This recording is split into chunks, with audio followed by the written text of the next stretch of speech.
Yo, Hello. yo. Sorry we're late. Hey. Sorry. Mhm. But yo, we're back. How's it going, Grae? How are you, man? Good. All right. Pretty. So let's go ahead and we don't want to keep our guests waiting, so let's go ahead and do our intro really quick. Welcome back. Hope you guys are having a great Saturday. And yes, so before we get started, go ahead and be sure to check out some of our merch. Hopefully everyone's doing well in the chat. Go ahead and check out some of our merch if you guys haven't already done so. It'll be pinned in the description below and pinned in the comment section. Go ahead and get yourself some Project Eggroll merch. Please do use code Asian to get your 20% off your order. And if you guys are interested in coffee, go ahead and get some coffee brand coffee. Use the affiliated links below, and anything you guys buy, we do get a kickback. So go ahead and check that out if you guys are interested. But joining us, talking about a bunch of other stuff that's coming out this week, such as Snow White and a bunch of other stuff like Hogwarts Legacy for Nintendo Switch and a whole lot more, is My Nerdy Home. Hi. Hello. Hi. How are you? Hi. Hold on, wait. I can't do it as great as Jay, but I'll try, okay? Eggroll! Awesome. But how's it going? It's How are you going doing? good, thank you. It's going really, really good. I know you usually have your Saturday, you usually stream, and we want to thank you so much for coming on to our little tiny show. And tell us a little bit about yourself. Who are you and what do you do? My name is Stephanie, aka My Nerdy Home. I stream on YouTube, talk about current stuff going on in entertainment. I am also a part of Geeks and Gamers. I work as an editor there and a live streamer, gaming, and social media stuff. And I run the Geeks and Gamers Clips channel, the Geeks and Gamers Life channel. That's what I do. That's awesome. And you also stream on Kick, right? I do stream on Kick. Scary games right now because it's Halloween. I've been I've been putting off streaming on Kick because I have to play that scary game and I don't want to. It's okay. It's not that you're playing RE7. You're playing Resident Evil 7. It's not that bad. It's bad. Okay, it's bad. It depends on per person. It depends what is scary per person. It's bad. I'm the person that plays Animal Crossing. I like that game that we were playing on Monday. Party Animals. Like that Hogwarts Legacy is scary for me. Like when I'm battling spiders and stuff. So that's bad. Like it's completely out of my comfort zone. 100%. Yeah. All right. Cool. All right. So I know that we only have you for a limited amount of time. So I do want to ask though. And Grae, if you want to ask a couple questions as well. How did you ended up meeting like Jeremy and the folks from Geeks and Gamers? Through Drunk 3PO. Oh, it's also Jay. Okay. Yeah, a lot of us ended up meeting from Drunk 3PO, but I was a long time lurker. I actually started watching Mahler first, and EFAP. I was a huge fan of EFAP. I would just like have it on in the background. I used to, in my old job, I used to make furniture, so like or refinish furniture and sell it. So like that's what I used to do, and it was something that I loved to do, and that's why I really liked listening to Mahler and listening to EFAP because it was something that I can put on in the background while I was working in the garage. And from there, when The Last Jedi came out and all of that, he had guests on EFAP. So, he had I think he had Ryan out at one point, he had Jeremy. And from there, I found like world-class bullshitters and I started listening to them for a little bit. And again, they had like the High Council. And from there, that's when I found like Geeks and Gamers. And from there, I found all the members of Geeks and Gamers like Jay and Ryan. And one of the first things that I started listening to was the Dark Council. I was there every single Dark Council. Again, I wasn't commenting. I was never commenting. And John Talks too. I would listen to John Talks a lot. He was one of the first ones that I found too. But yeah, the Dark Council. I would always listen to Dark Council. Like I freaking loved listening to Dark Council. And they were the very first ones that I actually commented in. And I thought it was so funny because when I finally commented in there, I remember it to this day. And Jay like probably does not remember it, but I do, because I was just when I put in a comment in there and Fatal Jay was like, who's my nerdy home? And Jay was like, oh, she's always here. She's always commenting in the chat. And I was like, what's he talking about? This is my very first time commenting in this chat. And it was just so funny. Jay was just like, she's always here. It's like he knew in some way, shape, or form. And then I was actually making like my own videos and stuff. And I think the very first channel that I was on was John Talks, because I can't remember what we were talking about, but he brought me on to explain something. And I believe Jay saw that from there. And then he invited me on his channel for like New Year's Eve, I believe it was. And then wow, that's cool. And then that's where I met Jeremy, because Jeremy came on that one. So yeah, it was all through Jay. And then from there, I just like, just helped out wherever I could. I like to help people. So I helped out a lot. That's awesome. Yeah, that's great. And I think Jay, if it like we're not nowhere near on the same boat as you, but like I think if it wasn't for Jay, we like we mentioned, like we wouldn't, like no one would know who we are. I saw. So I actually saw the tweet, that the very first tweet that Jay put out, like, hey, I found these guys, go check them out. And I jumped right in. I was just like, who is it? I want to see, because Jay always gives like the greatest recommendations. And yeah, I jumped in there and I saw it and I was like, I like it. Okay, I like these guys. So yeah, I remember that tweet. I jumped right in as soon as he put y'all out on Twitter. I was like, okay, I want to see what it is. Yeah, and it was awesome meeting you at Vegas and meeting everyone at Vegas. It was really, really cool. Yeah, you guys were so welcoming there. It's like we were just standing waiting in line. Dude, we were so excited to meet you. You have no idea. We were so excited to meet you guys. We're like, where are they? Where are they? Are they here? Oh my gosh, they're over. Okay, we gotta go. Yeah, we were so, and Jay could not stop talking. He was just like, where are they at? I can't wait. They're almost here. Yeah, we were so excited to meet you guys. Yeah, I'm glad I was able to come out the night before the meetup. It's because like I had the shirts ready. Bless you. I'm sorry. I've been having allergy issues all day. Yeah, I have a cold too. My voice is a lot deeper because like I have a really bad sore throat because of my allergies. It's just, I don't know where it came from. Yeah, but yeah, bless you though. But yeah, it's it was like Jay messaged me. He's like, hey, where are you? We're at the Mirage. Come down now. I'm like, it's like, oh crap, I'll be there in 20 minutes. All right, be there. And then when I got there, like he was like, oh, I'm wait by the back, like where they play Keno and stuff. So I saw him, and Jay's big. He's like 6'2", 3. Yeah, like, you can't miss him. I was like, oh hey, and he's like, Eggroll, and he's like, yeah, he was so excited. He was so excited. It was awesome. Yeah, it's we would definitely want to make it out to a couple more meetups, especially with G&G. I know that y'all have some that are coming up, and probably maybe even some next year, but we're hopefully trying to get Grae out because it's hard to get them out. I know. I'm pretty far away. I know you're pretty far. Yo, David Nelson with the 199. Thanks for the entertainment from the 199 Legion. Yo, thank you so much for the 199. All right. 199. Yeah, so that's awesome. Like hearing, like we brought on what's it called again? Jay earlier. Like he was the one. He's like, bring me onto your show. I'd love to come on. And we were getting him on. Getting him on was pretty cool. And then it sort of snowballed. Like we were able to get Epic Mike. Epic Mike was able to come on, and then we were able to get X-Wing, and then yourself. So I believe we do have another guest that's coming on in a bit too. That's sort of a part of like your sphere, like with all like neurotic and I can't say it. Oh, I can say it now. She's Asian and she's a woman. So like we can say that now. Who could it be? Oh, I wonder who it was. Great girl.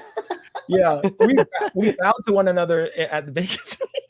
Yes, I remember you two together. I remember, and I think it was Jay. Like you guys like bowed, and you wouldn't stop. And Jay was just like, they just kept bowing. Oh my god. Yo, drunk 3PO with the 5. Steph. Yo, thank you so much, Jay. Thank you.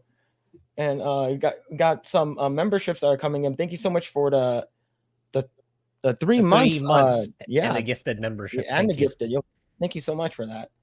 But yeah, it was surreal. I think it was getting to meet Jeremy was pretty crazy too. Yeah. I know that I mentioned, it's like he has a very high energy, but when he was off camera, he was so chill. Yeah. Probably because he was driving for like 3 For days 30. straight, Yeah. but he was like super chill and it was I can't thank Jay and like everyone, like yourself, like meeting everyone was like super Yeah. super like it's like it was just Yeah. It's like amazing experience. it's In my mind, I'm always just kind of like, we're all a community, so it's like, it's just meeting all of these people that are like in your family, it's like extended family, extended community. That's why I get so excited to meet like other content creators, even people in chat, and putting like faces to the names that I see in chat, because it's just like, it's one big community, and I absolutely love it. I love it. Yeah. And So Jay says, I wish I could get invited to a cool show like this. Jay, we were waiting for you to come back. I sent you a message. I was like, hey, we would love for you to come back. But I know you've been super busy though. Yes, we would love to have you back. We would love to have you back. Yes. But yeah, if you think about it, yeah, I 100% agree. I think it is like a community that just talks about like nerdy stuff and like stuff they it's like mindedness. And I think especially right now with like a bunch of stuff that's going on with the world, I think it's cool to just hang out and talk to people that like the stuff that we talk about. And but yes, I do. Okay, going back to Resident Evil 7. Oh god. It's scary, don't get me wrong, it is scary, but there's another game that I played prior to that I would consider it worse. It's called Outlast. Okay, yeah. Oh yeah, So yeah. people in my chat were telling me, Steph, play Outlast next. And I'm like, I don't even know what that is. But I'm guessing it's scary because they're telling me to play it. Go ahead, Grae. It's extra scarier because unlike Resident Evil, all you can do is run and hide. You do not have weapons. You cannot fight. Oh.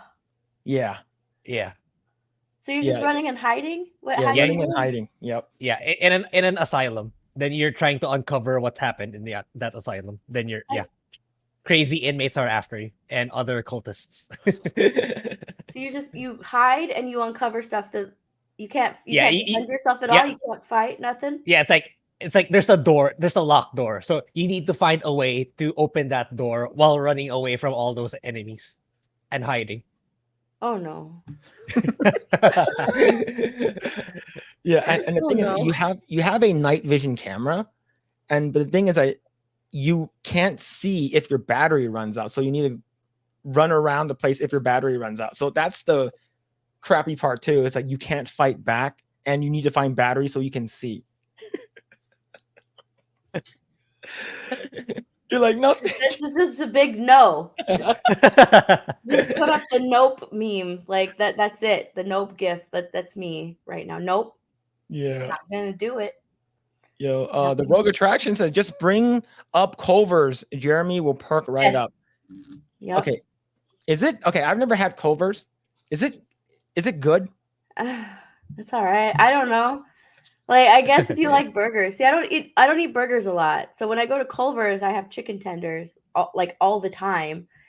And like they're okay. I honestly don't understand his obsession with it.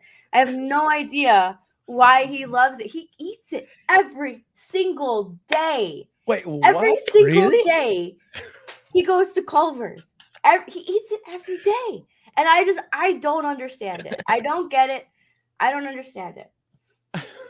I don't know. That's like if I have that's like his coffee or something, like I'll have coffee or tea every day. That's like his coffee and tea. He'll go out and he'll get Culver's. It's so weird. I don't understand it. It's all right, I guess, but I'm not going to go there every day.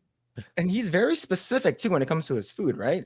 Yeah, he's very picky. Not specific, it's picky. Oh, okay. He likes what he likes, and he doesn't like change. So we can't. So let's say if like I visit like Orlando and then like you guys are at the park or something, and or we meet up. It's like, oh, I want to bring you out to this really cool restaurant that I found. He's like, no. He'll be like, no, or he'll be like very picky with what he chooses at that specific I restaurant. think the first thing he'll say is like, what kind of food is it? What kind of food is it? That's What do actually they really have funny. on the menu? Like if they have a kids menu, then perfect. They have a kids menu. They have chicken tenders. Okay, he'll go eat there. That's so funny. I would have never Look, known just based off See, of Tom knows in the chat. He put kids menu. Yeah, exactly. Oh man. Okay. All right. Cool. So as long as they have a kids menu, they have You should be good. chicken nuggies. Yeah, as long as they have chicken tenders or something like that. All right. Cool. All right. So I do want to get into our first topic, and I do want to ask, Steph, are you a big fan of? Well, I haven't seen it in a long time, and this goes out to you too, Grae. Are you a big fan of Snow White? I'm a big fan of any traditional Disney movie. Like, yeah, I'm that's a fan of probably my any safest. traditional Disney movie, specifically of the Renaissance period, because that's like what I grew up with. But I did watch Snow White and I loved it. It was good. Did you watch? I wasn't scared by it. I remember watching a Snow White movie. I think it was with Sigourney Weaver. Or it's a movie or a show. It was like a live action one. It was sort of weird. I was watching on HBO a long time ago. I don't remember. Yeah, the last one I remember was Snow White and the Huntsman. And the Huntsman. Ah, yes. What I remember. Yeah. And then I think there was Mirror Mirror too with Julia Roberts. I remember that. Oh, one. yes. Yeah, and so the reason why I want to talk about it, and I do want to bring this topic up. So this is from Deadline. The Daily Wire is making a live action Snow White movie starring conservative YouTuber Brett Cooper. Watch teaser. So what was your thoughts on the trailer? I'm assuming you watched it. I did. The trailer is it's really nothing. It's just like shot of the forest animals, and then it shows a basket of apples, and then she turns around and you see Brett Cooper, Snow White. I like where they're going with the Daily Wire. They're trying to push like a more traditional, classic things that you remember, specifically with children's content. And I like that that's where this is going, because this would be a fairy tale story geared towards a younger audience, right? And so you want to put forth like what people envision when they think of Snow White, because when you think of Snow White, you think of the classic Disney princess of Snow White, skin as white as snow, lips red, and hair as black as coal. Like that. That's what you think of when you think of Snow White. You think of that traditional Disney princess. You don't think of Rachel Zegler when you think of a Snow White. Like that's not the first person to come to your mind. Yeah. Just like with The Little Mermaid, you think of a redheaded mermaid. You don't think of Halle Bailey when you think of Ariel. So I like where it's going in the more traditional value, or the more traditional sense of like, this is what the character looked like, was painted as, was envisioned, was written down as, this is what she looks like, and this is what we're giving you. And I believe in the trailer it has Brett Cooper singing as well. So so that it's going to be like a musical. You're going to have singing in it, which is great. So I can't wait to see like what they do with this, and see like what they do with like their children's content, because along with this, they also put out their commercial, or not their commercial, but like their huge trailer for Bentkey, for their children's like network, for their children's app. And all of that looks like, what I grew up watching as a child. So it looks like very, traditional, like just, you're going to put your kid down and they're going to be entertained and they're going to learn something, and learn lessons and learn values, and have that instilled in them through these, very fun looking characters. So I like where they're going with it. Yeah, I agree. Like my son's gonna turn like 1 in like 2 weeks. So like I am somewhat guilty of like, just sometimes I just need a break. I just need to eat food or something like that. Me and my wife just want to like, grab something in the kitchen. We just put them down and like watching something on YouTube. But we're afraid that like whatever they're watching, like, and if you don't have time to vet it, it could be something that doesn't, reflect your values. Yeah, right? and even with like YouTube Kids, and even when you try and restrict a lot of stuff, because my mom has problems with this with my nieces and nephews, because like they'll have the YouTube Kids app open, and then she'll hear something and she'll be like, what is that? What are they watching? Because she'll give them the tablet when she has to like change the baby, or feed the baby or whatever. So she'll give them the tablet so they can be entertained for a little while or when she's cleaning, and she'll listen to it, and she's like, what are they watching? So it's really hard, especially if you're giving them YouTube to watch, to vet every single thing, because there's some stuff that'll like make it through the cracks. So even like my mom, she'll put on TV or something, she'll take it away when she hears something that they're not supposed to be watching. She'll take it away and she'll put on like an older movie that like me and my brothers used to watch, or an older like Nickelodeon show that me and my brothers used to watch. Like she'll put something like that on.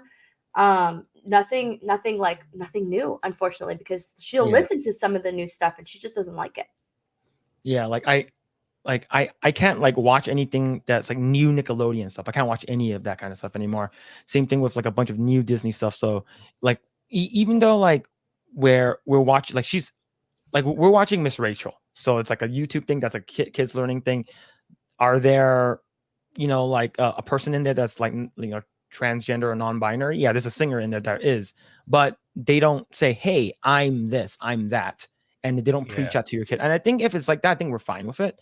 But if it's like we were watching this cartoon like a month ago, and it was like this 3D show on Netflix, and then it's like, I have two moms, my two moms are so happy. I'm like, and then me and my wife like, what the hell? So I actually know who Miss Rachel is, because that's actually one of the shows that my niece loves. She loves Miss Rachel, and my mom.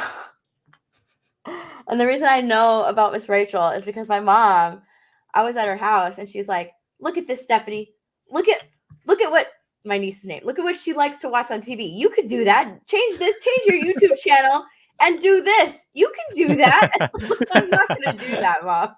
But I sat down and I watched a little bit of it. And it's, I think like she was a teacher or something before she did YouTube. She was a teacher.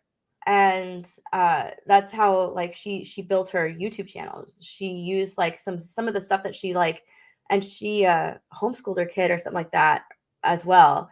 And she used some of that stuff that she did with her child, and she brought that to YouTube, which is good. So I mean, I watched her and I thought she was pretty entertaining for a child, for my little 2-year-old niece to watch. But yeah, like she's fine. I have no problem with her. I didn't even know that there was a transgender character on her show. I didn't even know that. So yeah, it's like one of the newer ones. Like I think there was maybe one of them. I'm not sure if she's already trans or anything. Like her name is Jules or something like that. And like you could tell when you see her, you're like, oh yeah, you're, but like it's not like, oh, we gotta promote this, we gotta say this. It's not like indoctrination or anything. It's just like if they're there, then they're there. I'm not saying you can't be or anything.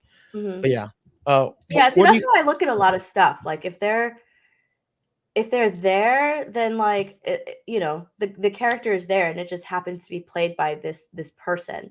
I think that the problem comes when you make the whole show a lesson in that character, or you market your show using that character, or you are, and that's with anything. It's not just trans. It's also like race, gender, whatever. That's I think that's where the problem comes in, because you're not marketing the show or the movie or whatever like you're supposed to be doing. You're marketing the people who are in it, and you're not even talking about the show. Yeah. What about you, Grae? How do you feel about the Snow White thing that's coming out from the Daily Wire? Yeah. I haven't seen the trailer, but yeah, good on them that the rights are not exclusively to Disney, so another company can shove it in their face. Yeah, we can do traditional Snow White, and we can do it better than you. Yeah. I only saw it now when you brought it up. I didn't see the subtitle at first. Snow White and the Evil Queen. So because I know Disney's probably gonna make some twist with Gal Gadot's character, like what they did with Maleficent. With Maleficent. Yeah, they did. Like, she's actually the misunderstood good guy, right? Yeah, she's actually the one who took care of Aurora when she was when she was younger, and man bad because they ripped off her wings and stuff. So Yeah, like, yeah. yeah, I'm pretty sure they're gonna do that for Gal Gadot. But all right. So, but the thing is, I'm gonna briefly go through this because there is a quote I do want to read that was about the movie and what she said. It says, "I was raised on the original Grimm's fairy tales, so I'm thrilled that we're bringing the iconic story to life for the next generation. Snow White is such a beautiful character, and I'm honored to be playing her. Like all the best fairy tales, this is a story with with timeless values like love, friendship, and kindness, and I can't wait to share them." And then what did Rachel Zegler say? She said that she was scared. Right? She was scared of Snow White, and she's scared of Snow White, the ride at Disney. And the prince like totally stalks Snow White, and maybe he'll be in the movie, maybe not. Maybe they'll cut all of his parts. Yeah. Yeah, it's Terrible. like literally That's bashing on the that's the original. marketing. That's how she's marketing the film that she's Yeah. in. She must be so proud. Yeah, I'm the thing is I am looking forward to watching this, right? Like, and how much is we don't even know what the budget is for this movie, but we do sort of know what the budget is for the Disney one. Just like, I'm pretty sure it's like 200 million. I think Maybe? it's more. I would think it's more. It's probably more. Yeah, Yeah. it's pretty rough, and I'm glad we have other companies that do. I'm not sure if we can play Yeah. it. I'm not sure if we get copyrighted or anything like that because if they're singing, but yeah, I'm looking forward to it. I am looking forward to Bent Key as well. A bunch of stuff that I could potentially just have my son watch while he's eating food or anything like that. But yeah, I'm looking forward to it. Like that's where this is going to be shown. Like if you go to the tweet, it says that's Ben Key's first live action, so it's going to be on the Ben Key app. So it is awesome. marketed. Yeah, so it is marketed towards a younger audience. So it's going to be on the Ben Key app for kids, and that's really good. And I love what she says about how I grew up on the Grimm's fairy tale of Snow White. So like it's very much like this is a story that I read and I love, and it probably led to her watching Walt Disney's Snow White movie. So and she's marketing the movie because she likes it. Like that's how you market something, not like the prince is a stalker. It's a more a modernized version. She's not going to be saved by any prince. Like that's not how you market what you're in if you're really proud of it. Yeah, it's like, oh, the story is 80 years old, so we're not going to talk about Yeah, it's super old fashioned. And then you make all of those faces when you're talking about it, like gross. What am I even doing? Yeah, what are you doing playing this role if you have absolutely no respect for it, if you don't care? And to me, I think that Rachel Zegler is the type of person, and she has said it in the past, especially when you look back at like her her interview. I think like when she was doing Shazam, they asked her like, are you a fan of DC? Why did you take the role in Shazam? And she's like, I just needed a job. And I'm pretty sure she said Snow that. White is because she just needed a job. Like that's why she took the role in Shazam. And who knows, maybe she'll be 3 for 3 because everything that she's put out so far is just completely bombed. Isn't there a prequel to Hunger Games? Yeah, she's gonna be in the Hunger Games. Yeah, I imagine that'll be the last. Such bad press surrounding her right now because of this, because she's so incredibly unlikable that she's going to have to do like a whole new like just revamp with her PR team, because she's completely unlikable. They don't like her. People don't like her. Regular people don't like her. Okay. Now, the real question is for you, Steph, is who is more unlikable? Rachel Zegler. If you're pitting Rachel Zegler and Brie Larson, yeah, it's Rachel Zegler. Yeah, me too. It's easy. Rachel Zegler. I feel like Brie Larson says some snide things, but she knows when to cool it. Yeah. She knows when to like chill out. Rachel Zegler doesn't. She has this air about her where I'm extremely privileged and I know it, and you guys are just all trolls and y'all are racist and y'all are sexist and I know better. She's the epitome of what Hollywood is right now, and I feel like she's more unlikable than Brie Larson. Yeah. If I'm putting the two side by side, it's Rachel Zegler. Yeah, it is Rachel Zegler, 100%. Yeah. It's I'm like yeah, she's not even trying. I do agree. She's not even trying to better her image. Yeah, it's pretty bad. Like I'm pretty sure she's also a lot younger too.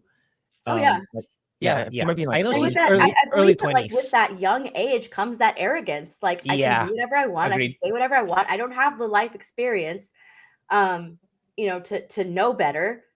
And considering she's been doing movies, for a while, like, I don't know if she'll ever, or when she'll like stop being so completely arrogant and ridiculous, because she's just completely insufferable. Yeah. Yeah. A lot of people just like weird. Yeah. Weird. Yeah. I would say she's definitely one of the most unlikable people right now. And maybe I'm not sure if she's like even allowed to make any like publicity stuff, like talk about the movie because of the strike. But I'm glad that she's not really in the limelight right now. It's because it's just like she's very insufferable. And Yeah, she is. Yeah, I'm sure her PR had something to do with. Okay. It's so bad you need to step away for a while. And I noticed an interview of her, like she had an interview because after all the backlash, like she was canceled so hard. That's the only reason why she's silent right now. It's because she got canceled so hard in the interview. Otherwise, she would probably continue blabbering on her BS. Well, and when she was going through that cancellation, she was blaming men for it. She was like retweeting, I don't know, some stuff and liking some posts that are like, fucking men. She's blaming men for it. And it's like, dude, look in the mirror. This is just reactions to you, to your attitude, to your personality. Could it have something to do with you? But she doesn't see it that way, and I think that it's because she's so young. She's so arrogant. And did you watch that? Did you watch Little Mermaid? Huh? Did you watch Little Mermaid? Did I? Yeah. Yeah. Did you like it? No. So the reason why I asked they do what they did. The reason why I asked you is because I don't think we heard. I think there might have been like one or two things that Halle Bailey said, but she basically didn't really say anything about bashing men or anything. No. If she did, it wasn't as loud. No, I think that the only thing that she said was about like representation. And she sort of contradicted herself because she was talking about how, like, when she was younger, she would pretend to be a mermaid. She loved the Little Mermaid movie, and so she would get in the water and she'd like, pretend to be a mermaid. And then in the same breath, she would say, like, and now that, I'm playing the role of Ariel, like, kids are going to be able to see themselves in the character. Oh, you were able to see yourself in the character, even though you don't look like her. So I think that was like probably the most contradictory thing, or the most like hypocritical thing that she said. But she never like bashed the Little Mermaid movie. She liked the movie, She never bashed the movie. Like Rachel Zegler is actively bashing the movie that she's supposed to be promoting, that she's supposed to be in. Yeah. And there's a clip of her in the past, like, let's be real, I'm hot goods right now. So I mean, it's in the arrogance level. It's on a ridiculous level. Yeah. Yeah. It's ridiculous. She said that? Yeah. There, it was someone's. I think it was George the Giant Slayer's video. Like he put in an IG clip of her saying that. It's like she was bashing executives, like they don't really know anything and stuff like that. And it's because she's a woman that executives are mistreating her, stuff like that. It's the arrogance for me. And like, I think that she's incredibly immature. And I don't think that she's had enough, life experience. Like she's just so young. Yeah. So there's still time. There's still time to recover. All right, cool. It's I think that I do hope that the movie does well though. I do hope that the one that's coming out from the Daily Wire. I thought you were talking about the Disney one. Yeah. Whoa! Wait a second. Just did a 180. But yeah, I do hope the Ben Key one does do well, so we can get more and more of just stuff that is just good for kids and not like ruining and destroying the legacy. And the fact that it's 100 years of Disney like this month, and that movie is like their first theatrical animated movie, is just like, and you're basically shitting on it. It's literally spitting on Walt's grave. Like everything that they're doing right now is just like, Yeah. I don't think Walt would have loved anything that Yeah. they did coming out with. Well, I think like Yeah. the somebody, I think like the son, The son of the Yeah. original director of Snow White of the himself said original it director, already. he's just like, my dad and Walt would be rolling in their graves right now to see this. Like, yeah, Mhm. absolutely. Yeah. Like I heard that they're even coming out with we do know they're doing like Hunchback, Lilo and Stitch, and I think I'm not sure if they're doing Hercules. They were filming Lilo and Stitch, dude. That has already had like so much controversy, from like the casting announcements to like the recasting announcements to like there was a fire on set when they were filming. That's already a mess already, and it's just barely begun shooting. What's your favorite Disney movie, Steph? I love The Little Mermaid. Okay, so you didn't like, so when they forced you to watch it, you didn't like it. Forced is a yes. I love The Little Mermaid. After The Little Mermaid, it's Aladdin and then The Lion King. Like those are my top 3 movies from Disney. But The Little Mermaid is number 1. Did you Like like my Aladdin? grandma, I love Little Mermaid so much. My grandma like hand sewed me a Yeah. Little Mermaid costume. Ooh. I loved it so much. Did you like Aladdin? Okay, so there were a couple of things that like I didn't like about Aladdin. I didn't like the look of Agrabah. I didn't like Will Smith as the genie. Okay, Aladdin was mid to me. It was mid. Mhm. It wasn't the worst thing in the world, but I didn't hate it.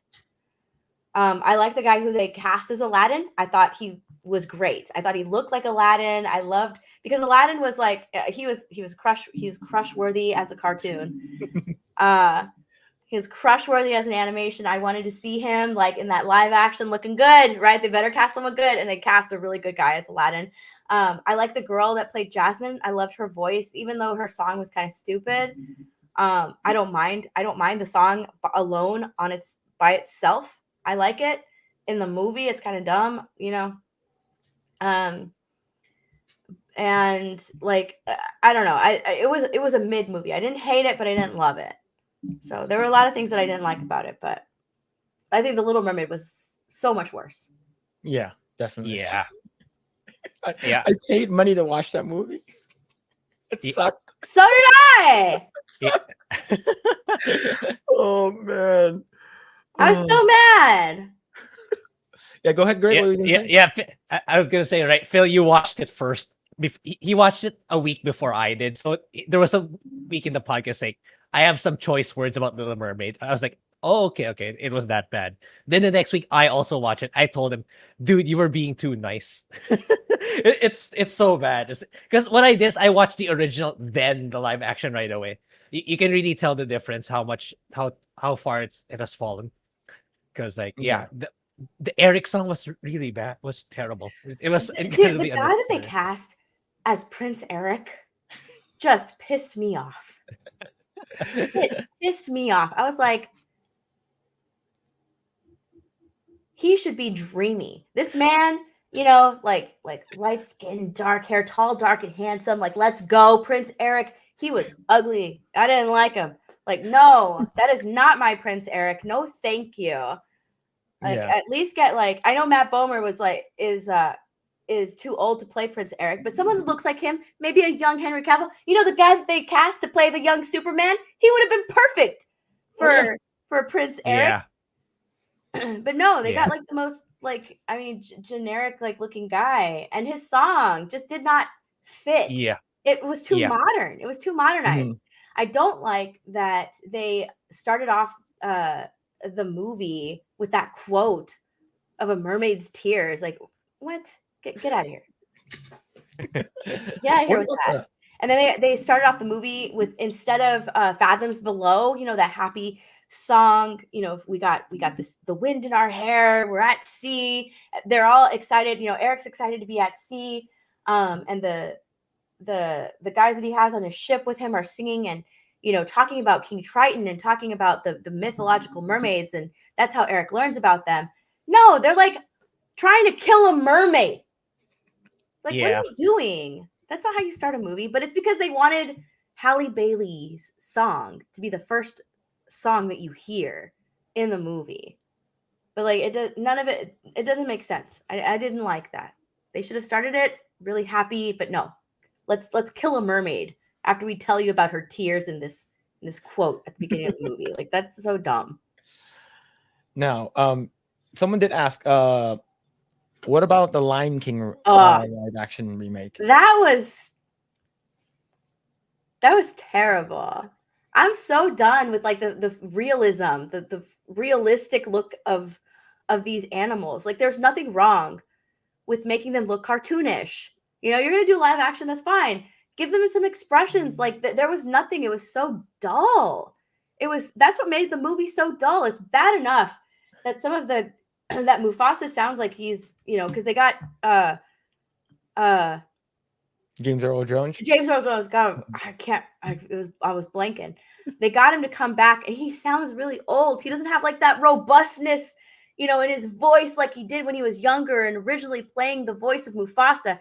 So Mufasa already sounds like super old, you know. But not only that, like the people that are playing it are actors, you know, like actors, and doing voice acting is something completely different. So they don't sound as animated as they should, which is why, like, I feel like in the height of Disney, the worst thing that they ever did was cast actors. Mm-hmm. You know, they was cast like actors to promote their movies, like Pocahontas. Mel Gibson was in Pocahontas. Even Robin Williams as the genie, while he did a fantastic job, people loved his genie. It's because Robin Williams himself is just phenomenal. He's a comedian, so he can like do a lot of different things. But like, if you listen to that performance and then you listen to Mel Gibson's performance in Pocahontas, it's like night and day. You know, Mel Gibson he was great. Is an John actor. Smith? He's a serious actor. But when you listen to him as John Smith, it's kind of like, he's a little like, but it's a lot better than a lot of stuff they're coming out with now. Like, I had no idea. It is, yes. But like, the point I'm trying to make is that like these actors, they're not like voice actors. They have their talents in other things. So you already have like these dull looking animals with no expressions on their face. And then they're being cast by people who can't like express themselves through their voices, you know, like voice actors should be able to do. So that movie ended up being terrible. Yeah, I agree. Like, I'm gonna piggyback off of what you just said, is because most recently, Mortal Kombat 1, which is the whole reboot, they had Megan Fox to do one of the voice acting. Oh yeah. Oh, it's so bad. She was monotone the entire time. It's like, I'm gonna kill you with blood. Yeah, see, because you have like, well, Megan, I mean, she's like not even just her acting is kind of sucks, but when they're taken out of their you know, what they're familiar with, out of their environment that they're used to, and they're put in a booth and they're told to read these lines, they're not gonna be able, they can't do it. Like, it's completely different. That's why you have voice actors, because they know how to do that. Like, that's their specialty. They know how to do that. They can do that. Yeah. All right. I do want to talk about I do want to jump ship to another topic. And since you talk about Hogwarts Legacy earlier. Yeah. Did you beat the game yet? Not yet. I'm still playing through it. I'm like halfway through. I had to stop because I'm playing Resident Evil. But how do you liking the game? Oh, I love the game. I'm not good at flying on my broom. I still have to improve that. And I'm actually like actively not improving because I suck at it. So I'm leaving that chick on red. Like, I'm not doing the courses because I'm not good at it. But I love the game. The game is great. What house did you pick? Or did you I was already sorted into Slytherin. Yeah. I had my my account already made. So I was automatically sorted into Slytherin. See, like I was sorted into Hufflepuff. I'm like, can I pick? I was like, can I pick? Can I not be in Hufflepuff, please? No, you are sorted. Okay, that's the official J.K. Rowling sorting ceremony. You're a Hufflepuff, sir. But you know what? Behind every Hufflepuff is a Slytherin and a Ravenclaw. You know, trying to keep them on track. That's Yeah, I agree. I agree. So the reason why I want to talk about it is because officially, I think earlier this week, they announced that Hogwarts Legacy is officially coming to the Nintendo Switch. oh yeah, yeah. Yeah, so it's coming out in about less than a month, November 14th. I'm like, okay, cool. And then just like clockwork, this is on. They went back. They have This returned. is coming to us from the master of the TDS. He says within the announcement the other day of the long-awaited delayed release of Hogwarts Legacy for the Nintendo Switch, many were excited. However, never to miss an opportunity, Twitter X weirdos are back, and so is the discourse around the game due to the statements made by J.K. Rowling. Screaming about J.K. Rowling and transphobia, saying that anyone who buys the game is transphobic or should come to harm, even threatening to report or expose the streamers, calling anyone who call for an encore Hogwarts Legacy controversy electric boogaloo is here. But yeah, so there's a bunch of these crazy people online who are like super upset again. Yeah, it's like you already tried doing this and it didn't work. What makes you think it's going to work again? You know, you can't. People love the game. Just deal with it. These people that that live in their own little bubble, that live in their own little what is it? Echo chamber. Echo chamber. Thank you. These people that live in their own little echo chamber, they think that they have all of the right opinions. They think that J.K. Rowling is some sort of monster. I mean, there was like that dude on TikTok who was taking J.K. Rowling's name out of the books, the Harry Potter books, and like redoing them so that the books, the people that don't like J.K. Rowling can still enjoy the books without her mark on it. And it's like, dude, these are still her words. These are still her stories. You guys make absolutely no sense by doing any of this.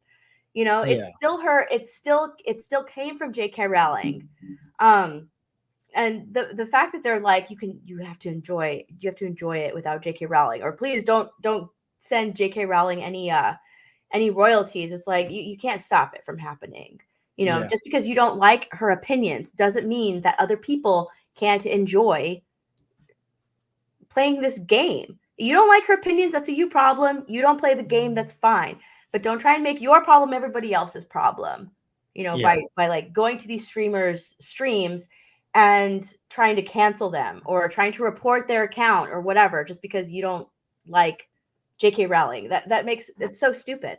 And these same people are trying to say like the three main actors in Harry Potter don't owe J.K. Rowling anything. And it's like, are you kidding right now? Like, seriously? And the directors, like, they don't owe J.K. Rowling a thing. They always say like they don't owe J.K. Rowling a thing. Those same people, it's like, you realize that if she hadn't created these stories, they wouldn't be in the position that they're in. They're literally in their position because of J.K. Rowling. So yes, they can thank J.K. Rowling for the success that they've had in their career, because they wouldn't have had that success had she not written the stories, had she not written these books, and had these books not been so successful that people wanted to make movies. And it's just so ridiculous, like the way they just completely explain away everything just because of their hatred towards J.K. Rowling. And it makes absolutely no sense. But I don't think that we're dealing with stable people here. Like, these people have mental issues. They're very unhinged. Yep. And they take everything out on other people. So that's pretty much what this is. Yeah, like didn't the original three, Daniel, Rupert, and her, what's it called again? I forgot her name already. Emma Watson, all came out, said, "Oh, we don't really support her and her stands and stuff like that." Like, they've sort of said stuff like against J.K. Rowling. I think I think Daniel and Emma did, but I don't know about Rupert. I'm not sure with Ron. Yeah, I'm not sure. Yeah, I don't know about him, but I know the other two kind of did. in their own Yeah, little way. and the ones that defended her is like Malfoy and Voldemort. Yeah, like It's actually really funny. yeah, all the people. It's what's pretty shitty was when the actor who played Hagrid passed away, because like he used to support J.K. Rowling 100%. And then I saw some people who are on like Twitter and X, they're like, good, like I'm glad he's gone. Yeah, it's interesting. The people that supported J.K. Rowling are a lot older. Again, I think that with age comes, common sense, Wisdom, and, a bit of wise, a bit of wisdom. And they see it and they can comprehend it, and they're just like, we support her. Yeah, and you don't like it, you don't like it. I do like. Was it Tom? Not Felton? Everybody's going to agree. They completely understand that. But I think that the younger actors, again, like I feel like they have their whole acting careers ahead of them, so they're sort of in a pickle in a sense, like kind of like the early hubris because of their massive success. Mm-hmm. They develop that kind of attitude. Yeah. Mm-hmm. Yeah, like I know that Tom Felton came out and like he was like promoting the game. He's like, oh, I'm playing the game. Yeah, Tom Felton does that all the time, and he also supports J.K. Rowling. Like he always does that. Like he absolutely 100% knows that like the success that he has comes from J.K. Rowling. Like a lot of them do. Like a lot of them do. Save for like a lot of the older actors who had their careers before being brought on to Harry Potter. But like the younger actors, yeah, they all do owe their success and popularity to J.K. Rowling, and they know it. Yeah. There's like how many pages? There's like 6 of them here. Again, these people aren't very stable. They're not stable people. The funniest one literally I've seen a person that they've never met who has an opinion that they don't agree with is all they care about in life. Like it's eating them up inside in their minds. They can't handle it. So they're not very stable. Yeah. What do you think, Grae? The funniest thing I've seen them do that they thought it was such a big brain move is that they bought the highest edition and then they took a picture of them smashing it. It's like, take that, J.K. Rowling. Like, dude, she made a lot of money from you buying that thing. Mm-hmm. They don't see it that way. They see it as, look what we're doing. Yeah, they don't see it that way. It's in the same way. This dude is taking these books and just reskinning them or binding them. It's like, dude, that's still J.K. Rowling's work. So you're taking out her name. Oh no, they're still reading J.K. Rowling's imaginings. Like it's still J.K. Rowling. You can't take J.K. Rowling out of Harry Potter and pretend that she didn't exist. Like those are her books. Those are her stories. There's no way to do that. Like it's so stupid. I also heard that like I think we talked about this a couple months ago, like when the whole thing came out. The actress that played Luna Lovegood basically came out and backed her too, backed JK, which is super super cool. And for me, I haven't gone back to like Universal. Like I want to go back to like Wizarding World of Harry Potter, because like playing the game, it made me feel like especially when I was at the parks and I was like, oh, this feels exactly like how the park was. And it makes me like, I haven't gone to the Universal one ever since they made Gringotts. So like, it's been a long time. Oh, I love going to Universal.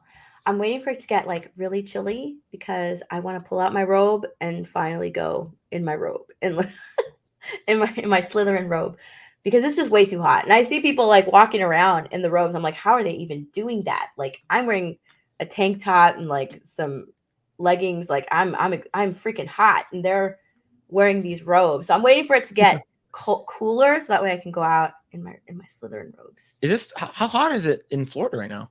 It's hot. Well, right now it's actually it's cooling down, so it's like in the 80s, and it gets cooler at night.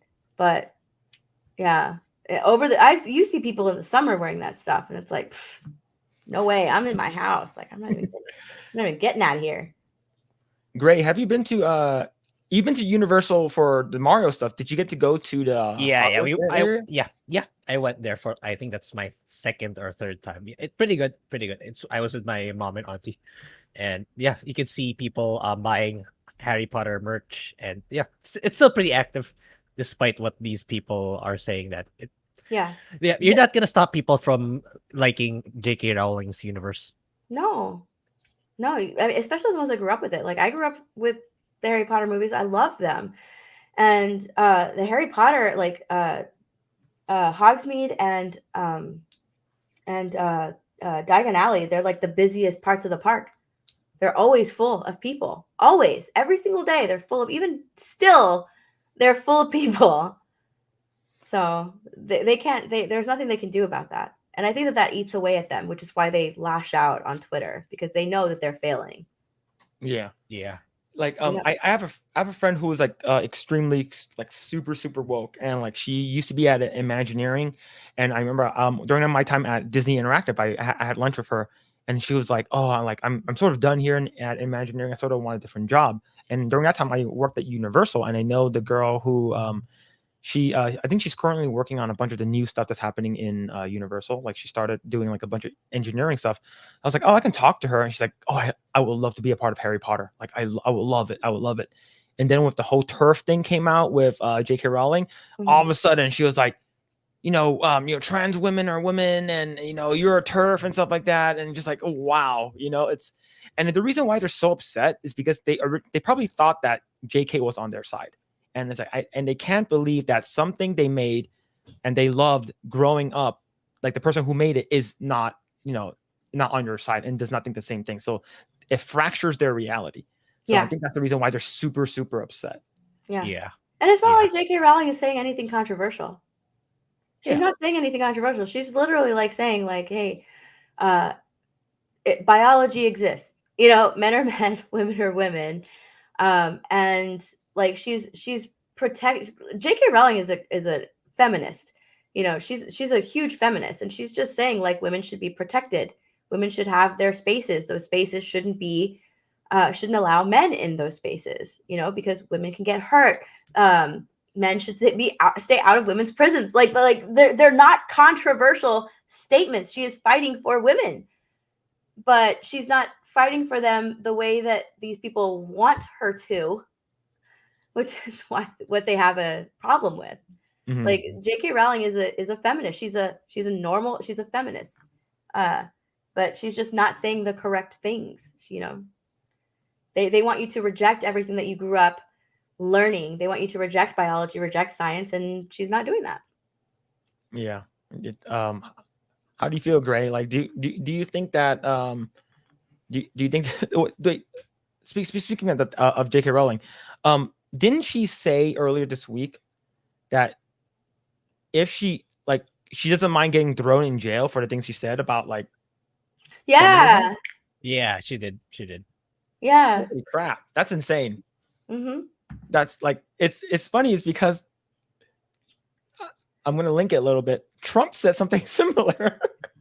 He's like, if I get thrown in jail for this, they said they're like, oh, I like they're coming after me because I'm in the way or something like that. And he's like, if I get thrown in jail for that kind of stuff, but I think people are just insanely unhinged, and especially people who are on like Twitter, people are just typing away because people don't know who they are. They're hiding behind, like anime, like icons or something like that. Yeah, I think it's those wild. are the type of people that like they can just be and say whatever they want on Twitter and not have have no repercussions. That's why it's like, okay, if you're gonna hide, like we're not gonna take you seriously, because you're just the type of person who wants to hide behind an avatar and spew hate all day. So I mean, if that's what you want to do, then that's what you want to do. But nobody has to respect you for it. Yeah. Yeah. Yo, Grayson Barnett.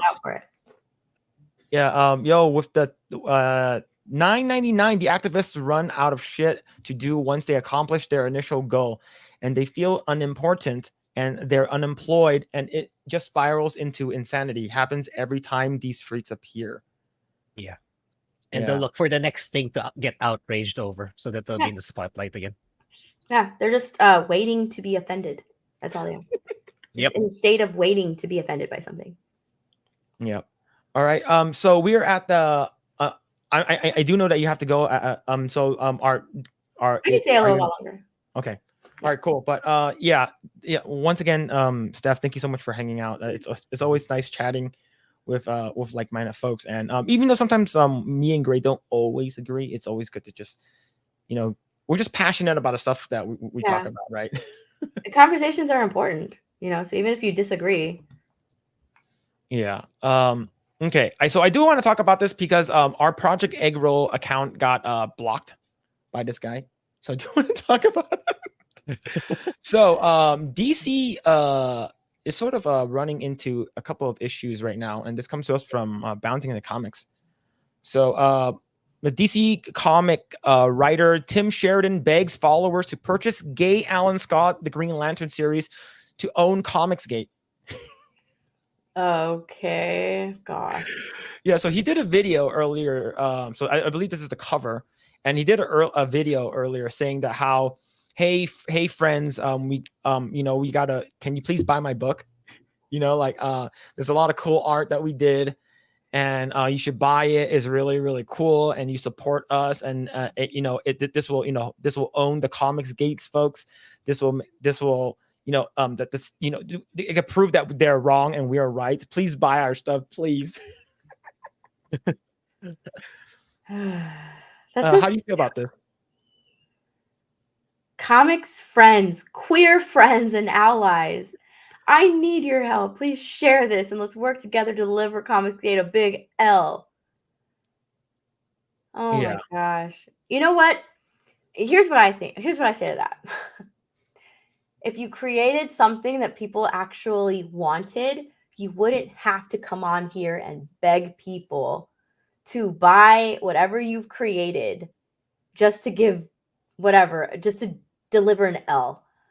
Your work should speak for itself. That's why Ripa, he's just like, whatever, like my work speaks for itself. People are buying it because they support it, because they like what I'm creating, right? Because I'm not putting any focus on identity politics or whatever. He's clearly wanting his queer friends and all the allies, you better step up, right? Let's deliver this L. If you had created something that people actually wanted, you wouldn't have to do this. You wouldn't have to beg. You wouldn't have to ask allies, to come and support it. The work would speak for itself. Then you would have good word of mouth and people would just buy it. Yeah. So I responded with using the Project Eggroll thing. So as you can tell, they blocked me. So he says, please buy it. That according to, and all I did was responded with hard pass, and with Dr. Evil turning around with his chair and going up to the camera, says, how about no? And then he blocked me. I was like, hey, what did I do? I'm so used to getting blocked by people. I just don't care. So but a lot of people saying, he's like, clearly you are not an ally, so I'm gonna block you.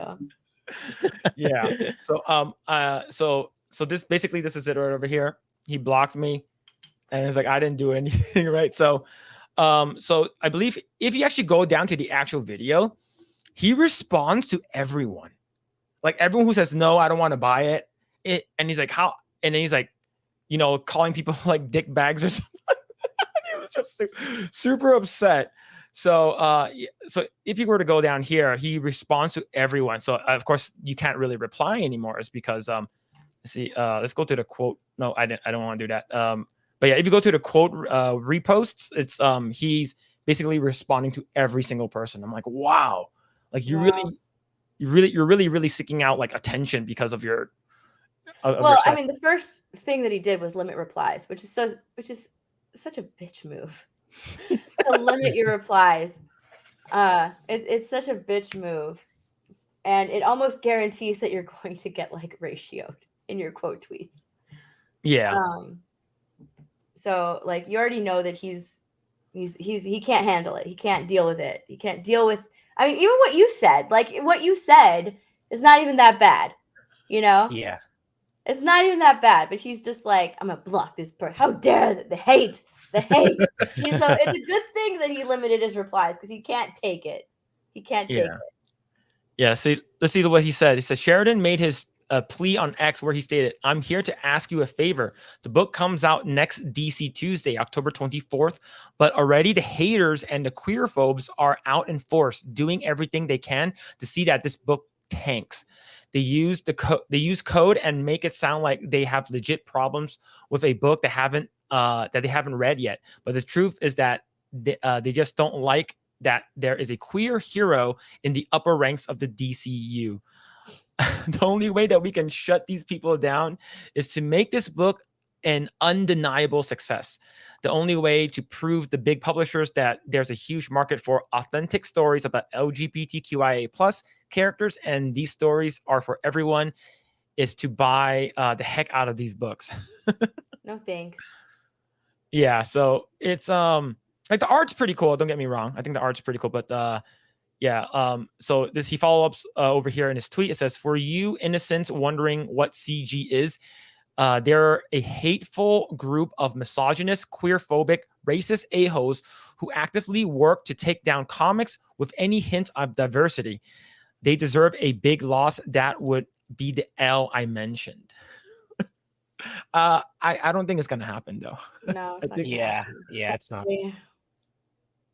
Is there like a fundraising milestone, or you can't? It's not visible through the web. I'm not sure. Like, to be honest, like, I don't think it's fundraising. He's just hoping, because this all this stuff doesn't really go to him or like the artist. It goes to DC, and then I know DC and like Warner Brothers, they're using a good amount of that to put into the, I think, Elton John AIDS Foundation or something like that. Like, it's supposed to go towards that. Oh, it's not even his own per se. It's No. DC. Okay, never mind. No, he's just asking people to buy the book. So if you purchase that book, some of the profits go to that foundation? I believe so. See, that's how he should have marketed it. Yeah. Yeah, exactly. Completely left that part out. Like, hey, you want to donate to a good cause? Oh, hey, you don't even have to buy the book. Here's a link to the foundation if you want to donate. That's how he should have marketed the book. Not, hey, let's own Comicsgate. Like, what the hell? By the way, if you don't know what Comicsgate is, I'm going to tell you. They're fucking bigots. Like, they're a hate group. We got to own them. No, how about say, like, hey, you purchase this book, some of the money goes to this foundation. Like, no, let's own them. Let's own these people. That's so stupid. Yeah. It's he basically, if he came out just saying that right away, he's like, hey, and you know, if he didn't even call it out, like, I think people would have just bought it anyway. It's like, oh, that's a cool cover. You know, I'm gonna buy it. I'm gonna buy it because of the variants or whatever. But now that he said all that shit first, and then he's like, oh yeah, also buy it because this also helps our. It's so stupid. Oh man. But yeah,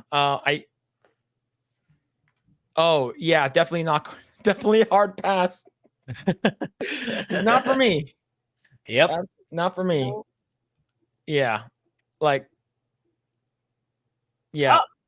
What the heck? Okay, what? Okay, I need probably the Life of Christ visualized standard publishing in 1943. Also, so this is something from back then. See, the Catholic Church states, but why did God not prevent the first man from sinning? St. Leo the Great responds, Christ's inexpressible grace. Is this in the comic? Yeah, I believe this is like another comic book. I don't know what this is, but that's yeah. This is crazy, but it probably talks about the question is understanding the Christian theology and the teaching as well. Like the act of sodomy, they're talking about is a sin, right? Okay. The act of sodomy is indeed a sin. In fact, it's one of the sins that cry to heaven. It states that the catechetical. Yeah. I'm not sure how to say that. Tradition also recalls that there are sins that decried from heaven, the blood of Abel and sin of sodomites, the cry to the people oppressed in Egypt, the cry. Oh, okay, basically saying that based off of this, what they're doing butt stuff is considered sinning, which I agree. Yeah. I figured that when the moment I saw the image, they were going to go for something like that. Oh. Yeah, it's weird. Weird. Yeah. That's pretty crazy. My goodness. All right, so Steph, I'm gonna ask you a question. and I asked you should watch doll movies. Why you're What? Oh, you So- told me to watch like a doll movie. yeah, it's didn't like you? Dead Silence because you say you're afraid of dolls, right? Yeah. No. Grae, did you watch that movie? No, but I did watch a couple of like Chucky movies. So Okay. that's probably the closest thing. I saw Chucky for the first time. It was scary. Did you watch which one did you watch? The first one? The very yeah. Yeah, and I remember several years ago, like they made a setup like a kid dressed up as Chucky, and then there's a bus stop with a poster advertising Chucky. So what the kid does is like he grabs a knife and stabs it and tears it open and chases people with a knife just for pranks. It's like it's funny, but at the same time, if that was me, it's like I would be scared as fuck. Yeah, I would. Yeah. I would just let it happen. Yeah, to take me. I'm ready. Yeah, be like, well, that's it. That's it for me. So what's it called again? That was the movie that sort of like ruined my life. Chucky. Like, Child's Play, like the first one. Okay. Yeah, like it ruined my life for a long time. Like probably up until like I was like an adult. Oh wow. Yeah. Yeah, so it's a big backstory, but like yeah, it came out in '88, so like for me it's like my birth year. So just like, and I watched it. I was like forced to watch it when I was like 5, and it was a bad time. It was a bad time. But so the movie that I'm telling you to watch is called Dead Silence, and it's the guy that did Saw, I believe, James Wan. Oh really? Oh Yeah, and it's about ventriloquist dummies. Yeah, and like it's basically like, oh, there's this kind of like poem. Her name's like Mary something, and like her soul, like basically they end up killing her because like they thought that she killed a little boy. So the family in the village killed her, and then like she started like to possess like a bunch of these other dummies that she made, and she made like a bunch of them, like hundreds of them, and she uses that like her dummy to like sneak into like people's houses, and then like when there's no sound in the room, that means that she's there. And I remember watching this in a movie. I'm like, this movie was so unsettling. Yeah, but it actually sounds terrible. Yeah, and like it goes after. So the story is she goes after like every lineage. So like whoever like family that like killed me back in the day, I'm gonna haunt you and your ancestors moving forward. And like they use like this puppet to do it, and it's pretty creepy. So if you want to watch that, you can. No, I don't want to watch it at all. Okay, I think if someone mentioned Cabin in the Woods, did you watch that yet? Oh, I should. That's one of the big ones that I should. Is that the one where they like get sick with the water? No, it's no. Chris Hemsworth is in it. No, I haven't seen it. So I don't want to ruin it, but so basically they go into this cabin that's in the woods, and then like there is a bunch of like artifacts and different things around the house, and whichever artifact or item that you activate first will trigger a specific horrific moment. And so it's either like zombies. So the zombies is the one that shows up first, and then they find out it's a lot more, and it's like it's a pretty, and it ties into all the other horror genres. It's really, really good. Like, nope. So Nightmare Before Christmas and Edward Scissorhands. That one's great. I watched it last night at the movie theater because it's. Oh, yeah, it was in the movie theater, right? It was like yeah, 25 year or something, 30 year. Like this weekend or something for its anniversary. I was actually watching it downstairs yesterday, and I had remembered that it was going to be in theaters, and I looked, and there was a showing. Yeah. So I finished like all my work, and I went to go and see it. I didn't even finish it. I was like, oh my gosh, it's playing. So I didn't finish it. I was watching it downstairs, and I didn't finish it. I ran upstairs to finish like all the work that I needed to do, and then I went out and saw it. It was so good. I loved it. I saw it in 3D. Oh, is it good in 3D? Like, it's okay. Like it's like you're watching the movies, but it's fine. You don't have to watch it. It's not necessary. So I know that they did it a couple of years ago. I'm not sure if they're still doing it. So if you're ever in town, and I know you have to come to LA to do it, but me and my wife a couple of years ago, I'd say a couple like 4 or 5 years ago. They had the first time they ever did it was at the Hollywood Bowl, and they had Danny Elfman and his band like does the entire movie live.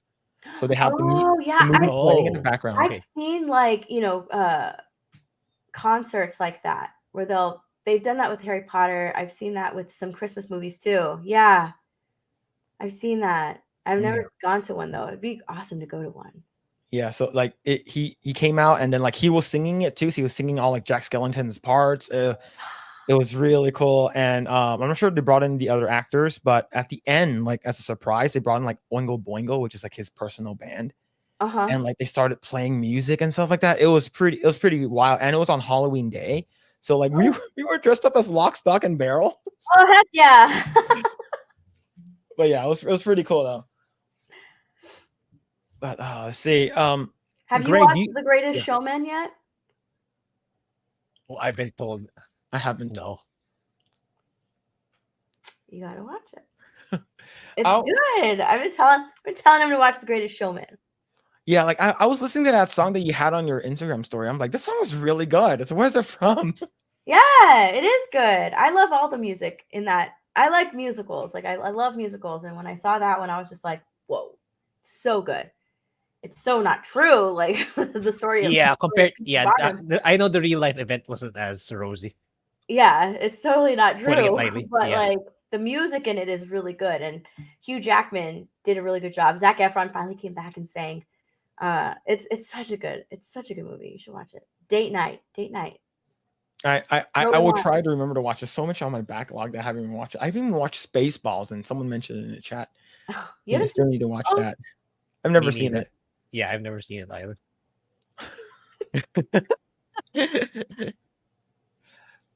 No, so this one's a lie. So right here, so Joshua Martin says Phil hasn't seen Princess Bride. I watched it 2 weeks ago. I watched it. That's the first time I watched it. I am shocked. So whenever we bring up Spaceballs references, you don't know. Yeah, I'm like, what? Yeah, what are you talking about? Wow, watch Spaceballs. Okay, watch that before you watch The Greatest Showman. Oh, it's so good. It's better than the sequel trilogy. Okay. Oh, for sure. Definitely watch it. Look, Escape from Barbie Land says a non-scary movie for Steph and the G&G girls to watch. Marcel the Shell with shoes on.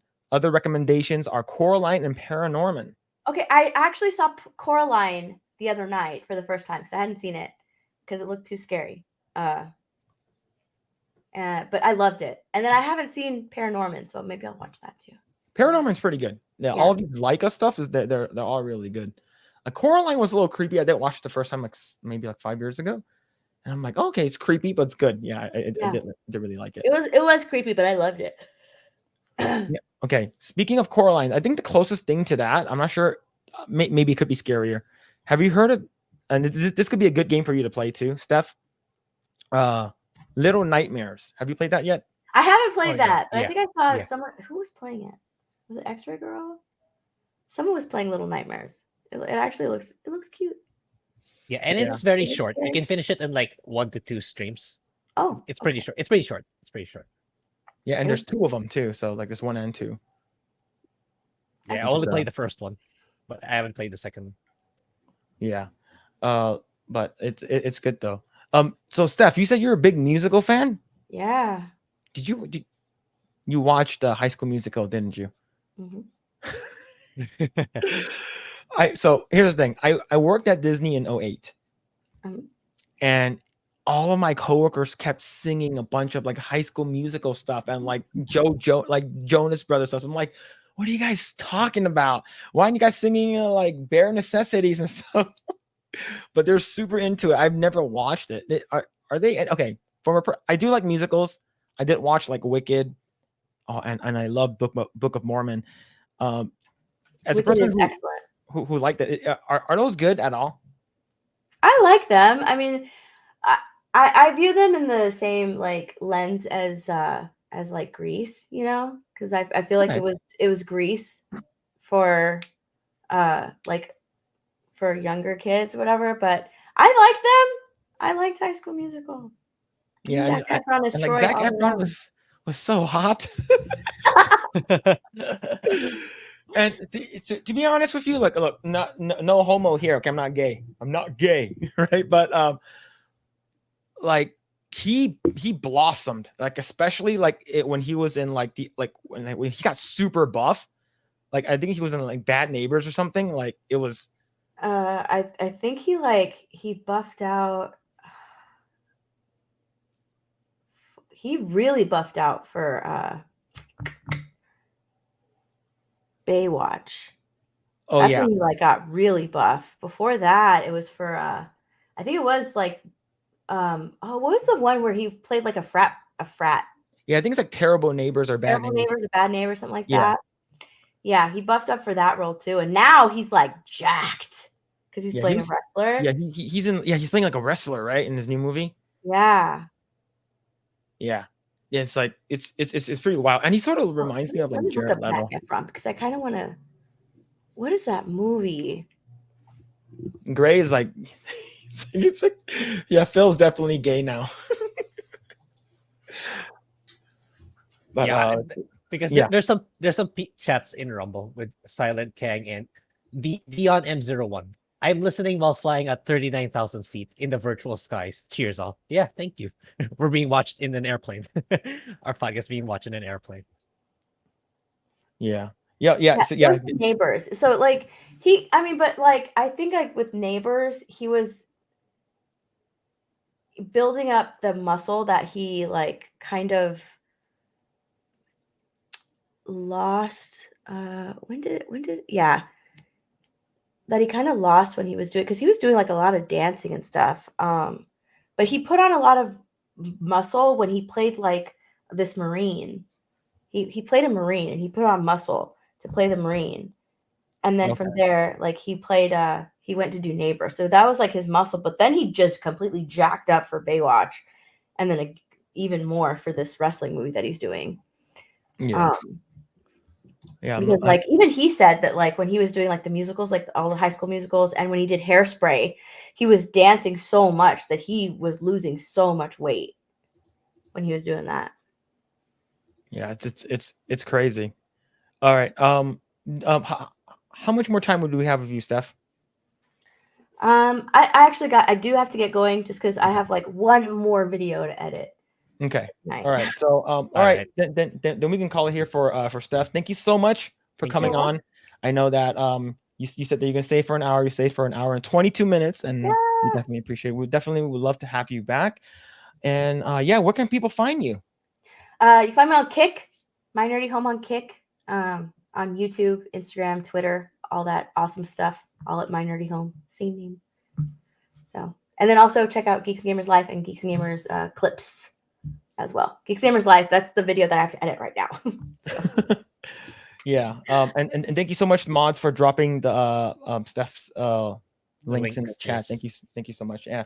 And yes, we definitely would love to have you back. Hopefully we can meet in person again. Yeah. One of the meetups. It'd be cool to chat in person.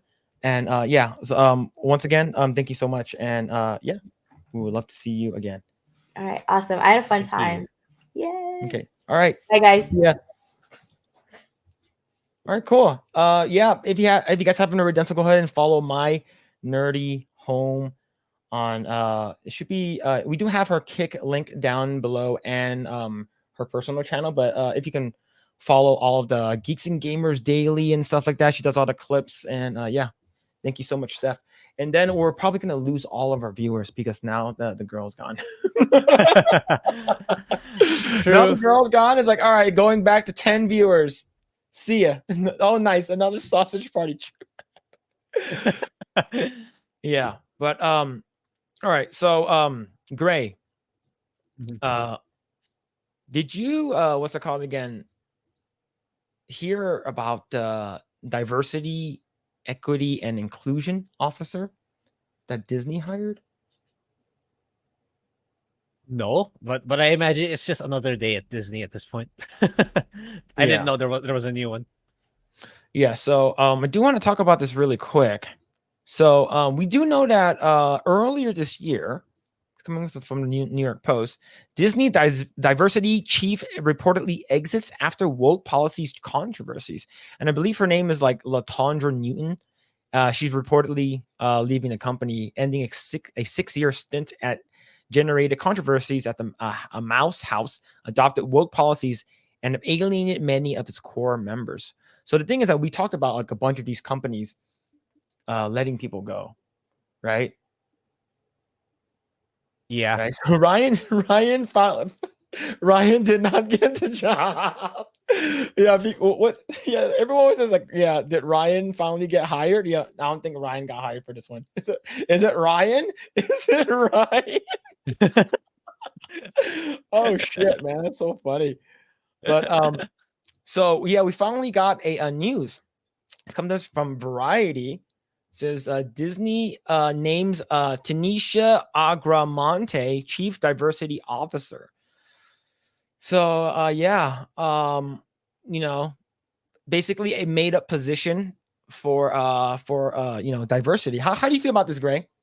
Yeah, it's like I don't know. It's like I keep whenever I think stuff like this, I keep thinking about Bob Iger and saying, I promise to stop the woke. It's like, what, how does this guy keep getting away and saying the same shit every year? And it's nothing's happening. Literally nothing. It's like, what does the guy do in the office? It's like, yeah, I get it. You're CEO. You do a lot of CEO busy work, but if I were you, I wouldn't prioritize those. I'd prioritize cleaning house first. If you actually mean what you say, but I'm starting to think like he's just saying that so that to buy time. Maybe his ego is so big that he never wants to admit he's wrong. Like he'd rather see Disney burn to the ground first before he admits he's wrong. That's the way I see it at this point. Yeah, it's nothing's happening. Literally nothing. Let's see. Disney named Tanisha Agramonte its new chief DEI officer, senior vice president, effective immediately. Agramonte replaces Disney's former head of diversity, equity, and inclusion ops, LaTondra Newton, who stepped down from the role in June. She will report directly to Sonia Coleman, Disney's senior executive vice president and chief human resources officer. Most recently, Agramonte, who joined the company a year ago, served as vice president of DEI talent and outreach and development for the Disney parks, experiences, and products divisions. So, have you noticed? Speaking of that, diversity. Have you noticed that a lot of commercials that are coming out now, there's usually not a white person there. If there is, it's like an interracial couple. Yeah. Have you noticed that? Like, yeah. Even on like this advert over here, they have to have some kind of diversity here, right? Like all the stuff that's coming out like has to do with diversity now. But the thing is, like back in the day, back in the days of yore, like when we were kids and stuff. Whenever you watch a commercial, you see a couple of people and they're like, two white guys, and then they're talking, and then there's a hot girl that comes by or whatever, or a family, white couple or something like that, or a black couple or something. But now they want like, inclusion and diversity and stuff like that. But I think what they do is like, let's say you're like in marketing or advertisement, and you're like, hey, instead of making 3 commercials about, one commercial is about a straight white family, another one straight black family and straight Asian family, we could just use one commercial instead and mash all of them together so we can save money. It's like, that's going to be a great idea for us to save money that way. And then we can potentially use our resources elsewhere. And then when that commercial goes out, no one gives a fuck about that product or whatever they're trying to sell, right? It's because you're trying to include everyone, you exclude everyone. Yeah. Right. And I think that's what like these advertisement and these companies, that's what they're doing. They don't know how to advertise their shit. Right. And like I said yesterday, it's like, is it me that's out of touch? No, it's them. They're out of touch. Right. Yeah. And they always blame the fans and stuff. So, yeah, I think the fact that they've filled this position, they're going to continue with the woke. And the thing is that we do know that Disney is trying to make sure that 50% of the stuff they're coming out with is going to be, 50% diverse. Do you, and remember, so you were in my my stream yesterday, and I heard somewhere, right? And now you can actually chime in, right? That they're going to be making Elsa lesbian in the Frozen 3 movie. How do you Yeah. feel about that? I actually felt that they were actually kind of doing that already, especially with Frozen 2. The way they set Elsa up, like she becomes like, oh, spoiler alert if that's still a thing. Like she becomes like the guardian of the forest, right? Like she's gonna, so they're setting her up to be like more isolated actually compared to Anna and I forgot the dude's name, and Olaf. So I wouldn't be surprised. I wouldn't be surprised if there's gonna be like a gay couple for Elsa in the sequel. That's all. And even in Frozen 1, like she's like the strong, although it's at that time Disney wasn't really going for woke yet. They were kind of setting Elsa up as the more strong and independent. Not in the way we think about it now, but yeah, it's, I wouldn't be surprised in a nutshell, because I mean it's Disney. It's modern day Disney. Yeah. So chat. This is what I heard, and this is a video. So according to sources of anonymous source, right? So I'm not sure if this news is true. Subject to change. We're not sure. Elsa is not the queen, right? She's just a princess. As of right now, I believe the queen of Arendelle is Anna. If I'm not wrong. So the queen of Arendelle is Anna. She's in charge of it right now. And what happens is that Elsa meets a girl. I think her name is Isabel or Isabella, and then they sort of fall in love. And they fall in love, and they're like, oh, we got to sort of like go back and like you show the world that you're, you having a superpower, you can be the ice queen, the official ice queen. And it's like, I can't, my sister is the queen right now. So Anna hears about this and she vacates her spot, and then both Isabel and Elsa now become the new queens of Arendelle. And I can see this happening is because they already sort of hinted, like you said, they sort of hinted at this already. They never gave her a love interest like they did with Anna. And the second one, she sort of have a coming out party where she became, had a freaking coming out party in some kind of crystal water shit, right? Yeah. And she was trying to find herself. So now that she has a coming out party, she found herself. And the third one, Isabel is the one who sort of like solidifies her lesbianism, and then they become the queens of Arendelle. So the reason why they're doing this is because Elsa wasn't supposed to be a hit.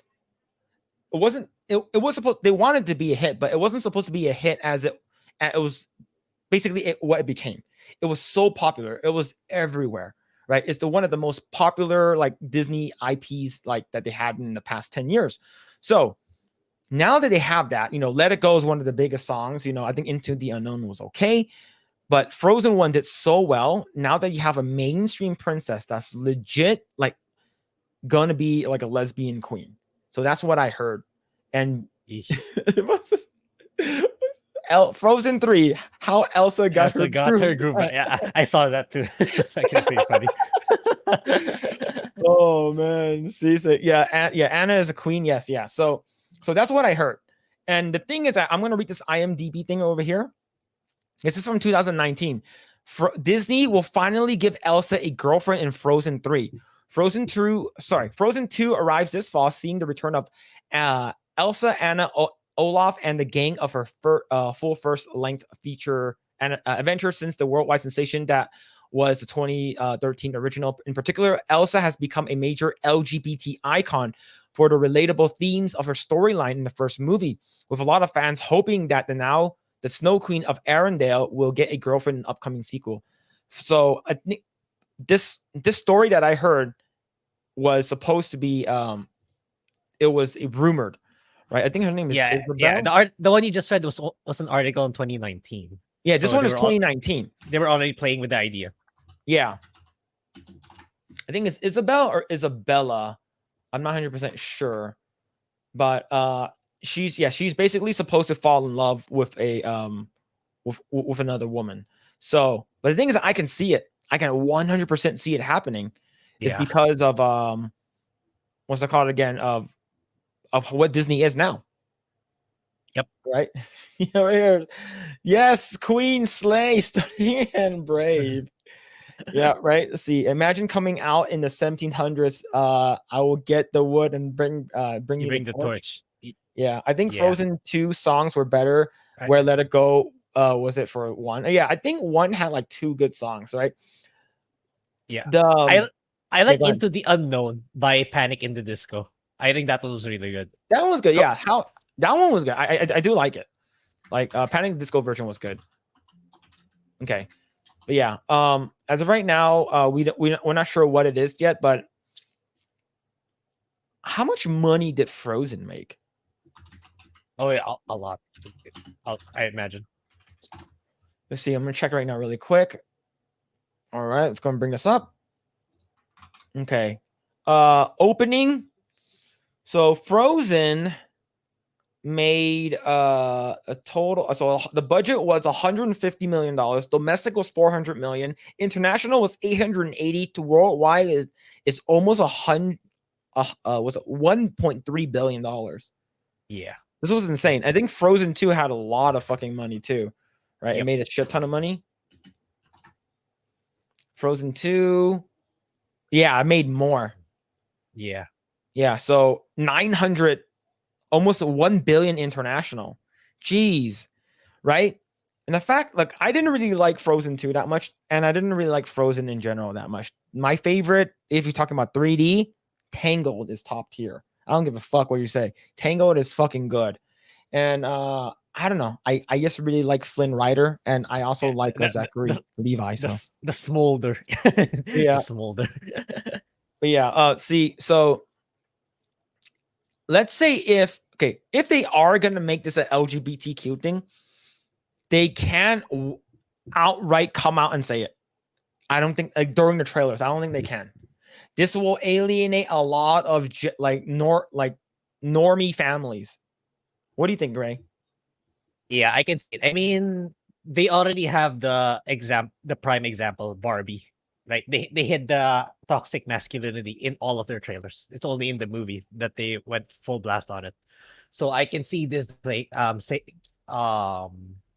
that, using that playbook. Like, yeah, for sure. And some people it will be fine. But like, I imagine in like more Asian countries like Japan, China, it's not gonna sit well with them for sure. So I imagine it.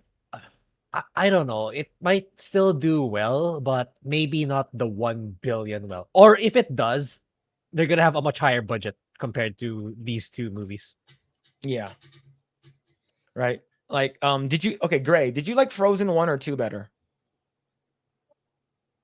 I don't even remember what happens in 2 that much. So probably 1, because I kind of remember 1 more. So I'll stick with 1. Now, do you like Frozen or Tangled more? And there's only one answer. There's only one right answer. Yeah. Tangled's pretty. Yeah, I like Tangled too. And good thing that it didn't get a sequel. It just stayed where it is. But which one is better? Yeah. I'm not sure. I put it on equal. What is this here? What is this garbage? Let me see. Let's see. Godfather says Frozen because it will trigger Phil.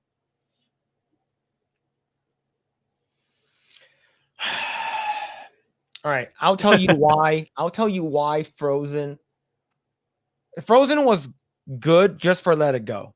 I think the song, when I first watched it in the movie, I thought that song was really fucking good. And the thing is that I really like Adele Dazeem, Adina Menzel. I really like her as a singer. She the first time I heard of Adina Menzel was when she was on Broadway when she was Alphaba, the witch from what's it called, Wicked. And I believe she's and then I believe she was also on Enchanted for a little bit. I think she was the girlfriend. And then she was on a bunch of other stuff. But she was great. I think what's it called? Love is the Open Door was pretty good too. I think that song was pretty good. The song that was dumb as fuck was nothing but a quicker picker upper bounty, whatever the troll song, the rock troll song. That one's stupid, the dumbest song ever. But if you think about it, all the songs in Entangled were really good. I'm just saying.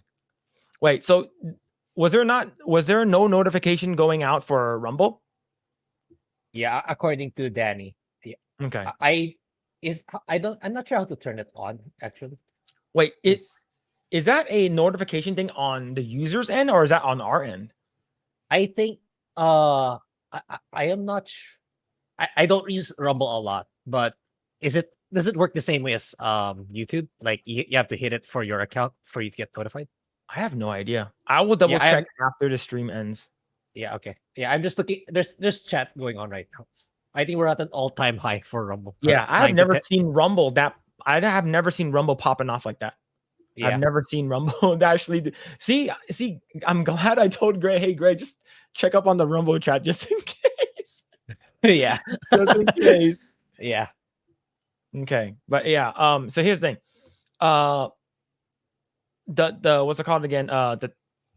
And plus, what's it called again? It's Tangle is just better, all right? Tangle is just better. You have Flynn Rider, you have Zachary Levi and Mandy Moore. Yeah, all right. It's just better overall. All right. And there's okay, the twist in Frozen was good though. Whereas like Anna was about to die. And then the prince was like, you don't deserve love. And then he tricks her at the end. And then you hear a person in the theater is like, you bitch. Yeah. But let's see. Do you like fish, Grae? Yeah. I'm not sure if there's a double meaning in that, but literally I like salmon. Okay. And yeah, other fish. All right. Speaking of that joke, we do what's it called again? I'm gonna ask you this. I'm not sure since you don't really watch South Park, I'm gonna ask you this question. Grae, do you like fish sticks? They're okay. I'm not sure if we're pertaining to the same thing. Do you like fish sticks in your mouth? Wait, no. It's a trick question. It's a stick. It's a stick. Not. There's no food in it, so never mind. No. Okay, so here's the thing. So there was a joke in South Park where it's like, "Do you like fish sticks?" And he's like, "Yeah." "Do you like fish sticks in your mouth?" "Yeah." "What are you, gay fish?" And then it's like, oh my God, that joke's brilliant. That's so good. So everyone kept using it, right? Everyone started using it. Like you hear it in like the late night comedy shows and stuff like that. Carlos Mencia, the joke stealer, started doing it. And then someone said it to Kanye West in the show. He's like, hey, Kanye. He's like, yeah. You like fish sticks? Oh, man, I love fish sticks. You like fish sticks in your mouth? All the time. Right? He's like, what are you, gay fish? I'm not fucking gay. I'm not fucking gay fish. So he gets really mad. And then he's like, who the fuck made this joke? I'm not a gay fish. So then he's like, Carlos Mencia shows up because he's a joke stealer. And he's like, hey, what's going on, Holmes? He's like, you make this joke, right? He's like, yeah, man, because you like fish sticks? He's like, yeah, I love them. I love them. You like fish sticks in your mouth? He's like, all the time. What are you, gay fish, Holmes? And he's like, I'm not fucking gay fish, right? He gets super mad, and he ends up killing him in the show.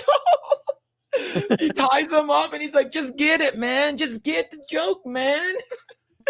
Oh, shit. And then at the end of the show, he was like, oh, I get the joke now. I get it. And he dresses up as Aquaman. He flies into the water and starts humping fish. Oh, you have to watch that, dude. It's so good. And Kanye West actually got pissed off, like in real life. Of course he would, right? Yeah, I figured. Yeah, but he got super, yeah. The ending song where he accepts himself as a fish fire. It's like motherfucking gay fish, motherfucking gay fish. It's pretty good. But the reason why you need to start watching more South Park, let's make sure you watch the South Park episode, the Panderverse episode. I believe it's next Friday. So watch that before we go live, so we can actually talk about it on the 28th. 27th. Okay, so that's 28th I believe that's for me. That's the one that That's airs. 28th. Yeah. Yeah, okay. That's 28th for me. Okay. Yeah. It's funny. South Park is so good, man. Like some of the episodes are just really, really funny. But yeah, it's like one of the top 10 South Park episodes. Yeah. It's like I remember when he comes back in the ocean to defend people for calling him his wife a hobbit. Oh fuck. Oh, that one was I'm dying, dude. Like that episode was so good. So, Grae, there was this episode of South Park where they're basically saying how like people are calling Kim Kardashian a hobbit. Right? So so he's like, no, my wife is not a hobbit. It's not a hobbit, right? And it's like she's not. Like she's she's quiet, she's short, she's brown, and like she lives with a bunch of people under the hills. He's like, hold up. Hello? You're not a hobbit, right? No? All right. You want to make sure? Yeah, okay, love you. Yeah, she ain't no hobbit. And then during a Taylor Swift concert where she wins an award, where she's like, all right, yeah, I like to give thanks. And you see Aquaman or just Kanye West runs up on the stage, grabs her mic. My wife ain't no hobbit. All right, she ain't no hobbit. All right, I know that sometimes her and her family, they smoke like pipes. They're really, really long pipe, and she has a friend who's a wizard that has a long beard. Hold up. Yo, you ain't a hobbit, right? Because if you are, you got to tell me because I'm looking like a fool out here.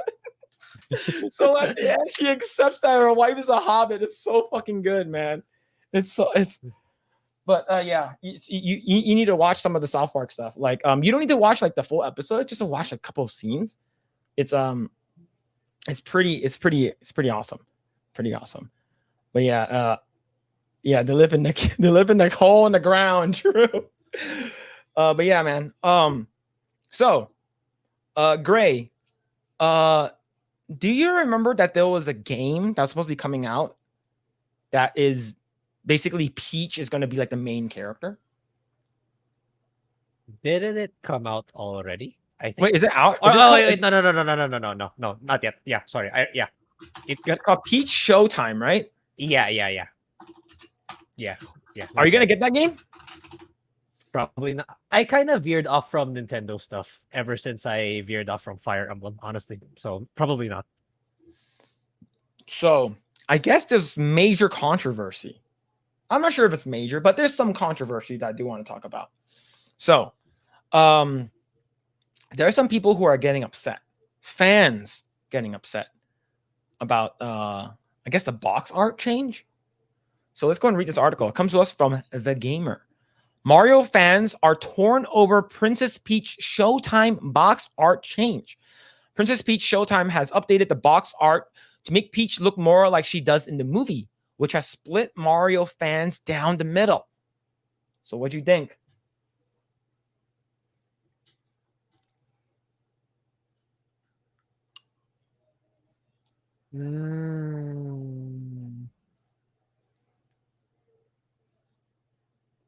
I'm fine with either, but I can see why. I can see why the new one is kind of setting people off the wrong way. Because the old one, the first one looks kind of more classical. Kind of looks more like what Peach actually is. So yeah, I can see where it's. I don't know. Is it a sign of things to come? Maybe slowly seeping into Nintendo. I don't know. So Yeah. the thing is that this article came out last week. And like, look, if you're trying to tie everything in to make it look more cohesive and make sure everything looks more what's it called again? Like everything looks aligned, but she does not look like that in game. She looks like her original in game. So the one on the left is the one. Okay. The one on the left is the one that's original. The one on the right is the one that they changed and they updated, right? Yeah, it looks more like the Super Mario movie. The one on the right, I believe. Yep. All right, let's read this really quick. Nintendo quietly updated the Princess Peach Showtime box art to change Peach's face. Now more closely resembles her in the movie counterpart. Kung Fu Peach even has an angrier expression rather than smiling blissfully as she leaps into an attack. Fans are quick to notice as posts cropped up across Reddit and Twitter X. Some hate it, some love it, and some just are bewildered. It looks like she's been made to look more like the movie version. The Kirby treatment, the new face is hilarious, though. The original looks way better, in my opinion. On the other hand, some comments like 95 Caesar's hot take, I actually like the new change. She looks more expressive and less plasticky. So let's go look at the actual Twitter post. So if this is the new one, as you can tell, the Kung Fu Peach over there. And this is the old one. Yeah. I prefer the old one now that it's zoomed out. Yeah. The old one looks more appropriate and more tuned in to everything else in the background. Yeah. Yeah. Let's see. All right, let's continue reading. One of the big theories that immediately spread across Mario fan base was that it was Western exclusive alteration, playing into the American Kirby is hardcore style of marketing. But as No Context Super Mario points out, the Japanese box has also been altered to have better parity with the movie. However, the choice to bridge the movies and games more closely, even if it's just the box art, has sent some gamers into a frenzy. She looks like the movie. I thought it wasn't going to affect the games. Please say psych. I don't hate the movie's designs, but the game design shouldn't be altered to look more like the movie. Game Peach is perfect as she is. Others say that the original design was visually boring and has had the same expression no matter what she was doing. I actually like it. So she's more expressive like the movie animation. Definitely a lot more like the Peach, but to be honest, I'm not upset about it. I liked the movie's Peach design a lot more than the rest.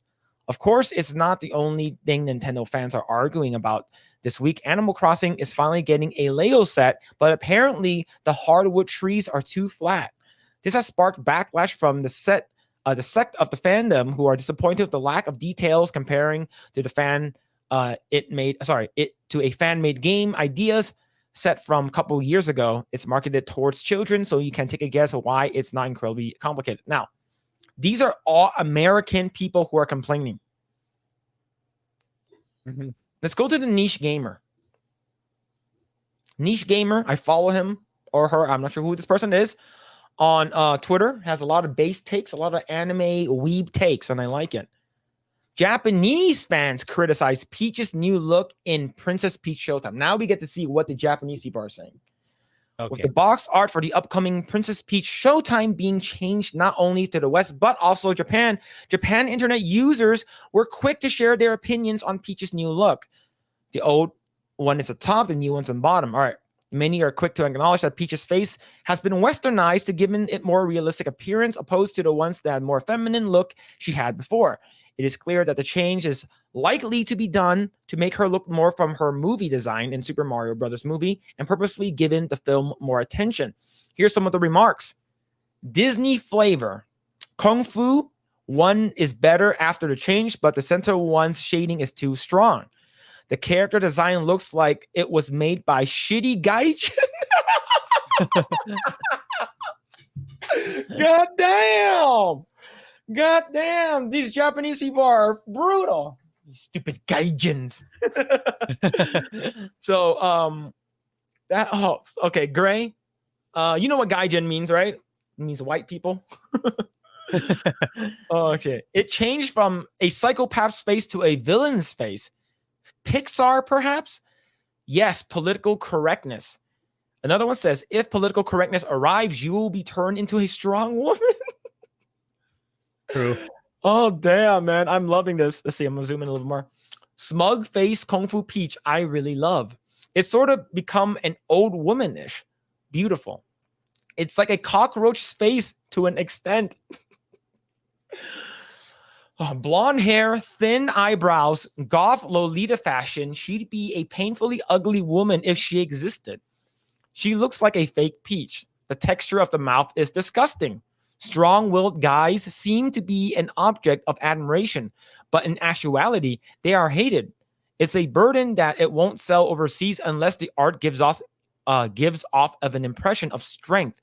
It seems we don't have the flexibility of separating it from Asia like in the past. The aim is to display her as a strong woman and appeal to political correctness, right? Thank you, politically correct Nintendo. Princess Peach probably has a philanthropic position, right? There's no demand for something like a sinister Princess Peach. Has Peach also entered the Aloy highway, by the way? By way of political correctness? It's not considerable change. It would have been funny if that was the case, like Peach was suddenly changed to be a black person. Oh man, some of these are so good. Some of these, I like this one the most. The third one, made by a shitty gaijin. It's probably true, actually. That's the thing. It's probably true. This is definitely a Western influence thing. Yeah, you can definitely tell. Like the face is even more like the top one. If you're comparing it, right, just looking from up and down, the top one's face is a little bit more like pointy, and the bottom one it's more like a peach, maybe like a rounder face. And the fighting one is, in my opinion, I guess to be honest, it's fine, but like I'm used to the one on top. Yeah. Right. How do you feel, man? Do you? This is just box art. She does not look like this in the game. This is just box art. But how do you feel about this? I hope Nintendo retracts, but it's not a good sign of things to come. Or it's starting to permeate for a giant like Nintendo for stuff like this to happen. Because we can say that it's minor. It's like it's just a box art. It's just, I mean, that's how it begins, right? It's just this, it's just that, it's just, then eventually it's gonna permeate. I mean, it wouldn't take long until they tried more bolder things, like making her black, or maybe a little tame, maybe Daisy, since Daisy is less popular than Peach. Maybe they'll try to make Daisy black. It's the start of, those people releasing their interest-free loans so that they can avail of them. I mean, what else is it? Yeah. All right. So, okay. All right. Lost Tales. Okay. You're right. Like, who told you it meant white people? It means non-Japanese people, right? Gaijin means non-Japanese people. Like, I'm assuming. Yeah. But, man, this is, it's funny, but to be honest, I think they should have, I bet you someone will print out a top one and like replace it over their, the Japanese one, because like they don't like the bottom one, they're just gonna print their own version and put it on top. Right? Yeah, even here, I know there are some merchants in our e-commerce offers those kinds of printing services. So wouldn't surprise me. Yeah, true. All right, let's go ahead and read some comments about this thing. Let's see. All right, go back up a little bit. Okay, Cavatinus says the one on the right looks off. Yeah, it's because when I first saw it, I'm like, hey, this looks like the one from the movie, right? Yo, what's going on? Anonymous Mouse, how's it going? Hope you're doing well. Yeah, she looks like a bunch of pixels. You're not wrong. I'm sorry, Mario, but our princess is in another castle. Don't fix what isn't broken. Yeah, I agree. Let's see. The movie design is fine, but the change is unnecessary. Yeah, I agree. Right. So imagine if they changed, okay, here's the thing. The movie Mario does not look like the Mario that we have in the games. I don't like, but let's say all of a sudden, like when you get like the new Super Mario Wonder, right? That just came out recently. Yeah. Like imagine if Luigi and Mario looks like how they look like in game. Like all of them, they start looking like how they look like in the Illumination one. I think people will get actually mad. Yeah, I think so. Yeah. Let's see. So the card says Lego blocks 2 square. Oh man. Hey, your blocks is 2 square. Stop it. You gotta love the Japanese. Yep. Yeah. White people. True and real. Mm-hmm. Let's see. Japan can be brutal. It's beautiful. Yeah. Japanese people are there. like they don't. It's like, what's going on? I don't like change. Yeah, particularly people in Asia, they're more upfront about stuff like that. Whenever they don't like something, they say it straight up. Yeah.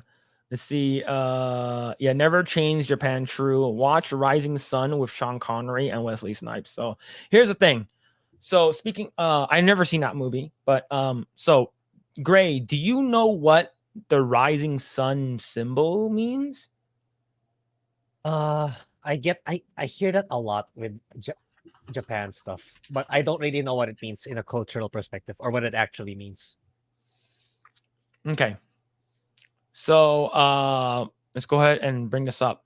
So because I do want to talk about this. This is brief. I want to talk about this briefly. The rising sun flag is a Japanese flag that consists of the red discs and the 16 rays emanating from the disc.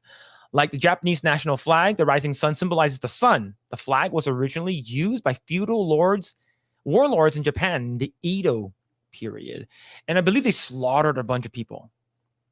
Right? And see, look over here, right down here. Tokyo 2020. Why some people want the rising sun flag banned, right? So, if you look over here, fans cheering in the stadium and waving a flag, that's staple site in any international sports team. But what if a flag is so offensive to some countries that sparks the whole movement?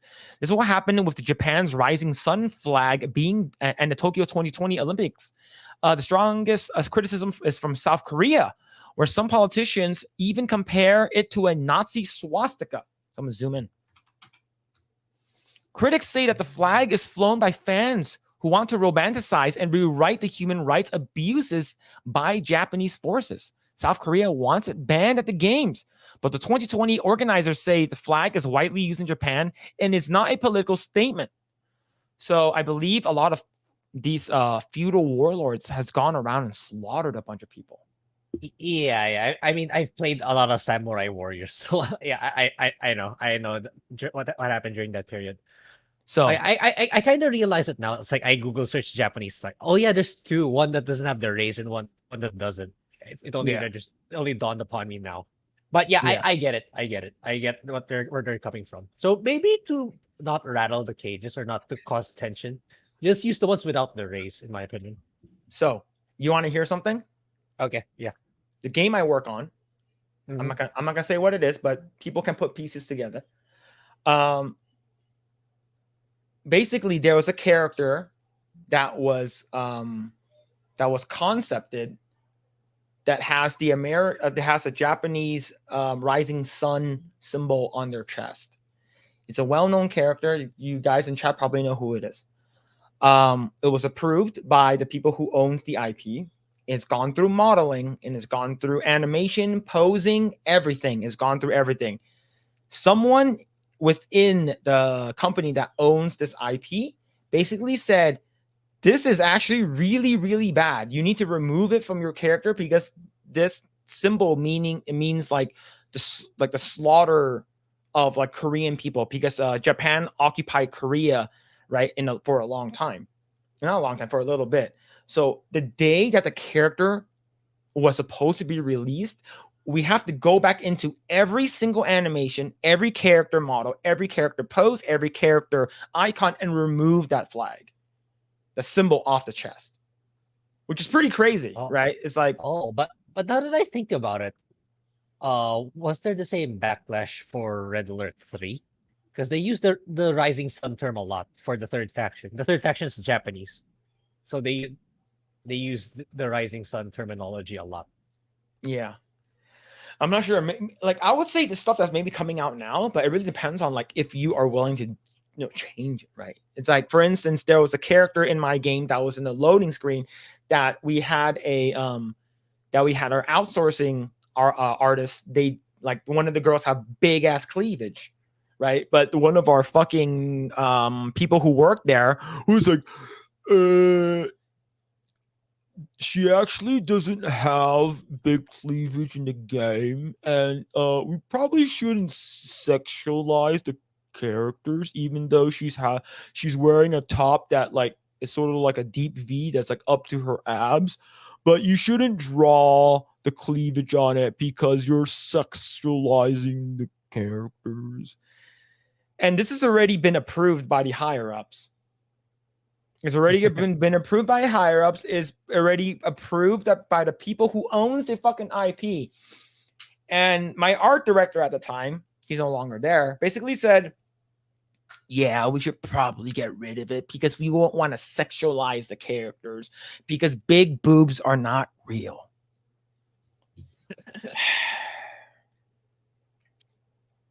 Yep. It is what it is, man. Can't be hot and sexy anymore, man. Cannot be hot and sexy. And that's the reason I do want to talk about this. That's sort of brings us over to our next topic I do want to talk about. So, Grae, I know that you post memes and stuff like that and like funny images and stuff like that. And, you know, like for instance, you posted this. So like, I don't think there's any problem with this. I think this is fantastic. I think the aunt from Big Hero 6 is one of the most fantasized characters other than Elastigirl, maybe from the Disney IP. I'm not sure what it is. But what I do want to talk about is this one. So what do you think about the mods for Spider-Man PS4 who modded Black Cat? Yeah, I think it's fine. Mods do what they always do. It's like day one, or they might have modeled it already in advance. But yeah, whatever corporates break, mods will fix it. And I'm glad they exist. I'm glad they exist. Because they're filling a need that maybe some artists do not agree with, like toning down the attractiveness of females, but they're forced to by their corporate overlords or ESG. So I'm glad that there's outside third party people that are there to mitigate that are not bound by corporate rules and hierarchy / bureaucracy. So no problem with this. I mean, you don't have to engage with it. It's optional. Yeah. It's like if you don't want it, then don't put it. But if you want it, it's there. It's there if you want it. So no problems there. Yeah, see over here, see not enough skin. Looks good to me. Black Cat mods hot, and then of course you have Lost Tales of all people. I said she bad, not gonna lie. Not gonna lie, right? And speaking of Lost Tales, dude, were you there when I was playing Baldur's Gate and then Lost Tales came in and she's like, man, the only person that I want to romance in Baldur's Gate was Isabel, and she found out she was a lesbian. No. Why? Sorry, Lost Tales. Sorry. Don't look up Tessa Fowler. Well, I gotta look up Tessa Fowler. Tessa Fowler. Well, I'm checking for the chat. The chat told me to do it, so I got it. Yeah, she's see, this is how Black Cat should look like. I have safe search on, it's fine. Right? This is how Black Cat should look like. Maybe probably should turn off the safe search for my own research purposes though. Yeah. Show bikini Black Cat. I need to know how big her tits are. Well, the thing is that like they nerfed her quite a bit in my opinion, right? Like I would say compared to the comics, she's probably like a C cup here. In the comics, she's like a double D. But people are like, oh, girls don't look like that in real life. Right. But yeah.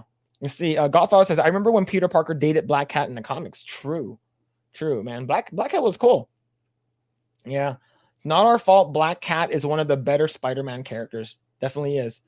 Bro, I got so mad. I was like, I won't romance no other thought in the game. The only one that was totally a lesbo. Yeah. Sucks, man. Let's see. Yeah. Is it, oh yeah, tig old biddies. Yeah, big old titties. True and real. She made Spider-Man shoot his web prematurely. Yeah, premature ejaculation. But yeah, let's go and see what this person said. What if a woman made them? Simp. You sure did a lot of research to get these photos. Literally just search Black Cat PS4 and they all showed up. No, it didn't, because I actually did that a couple of days ago and it didn't show up.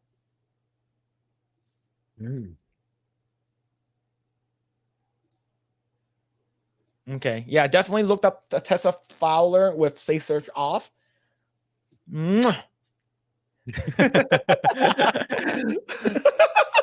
Sorry.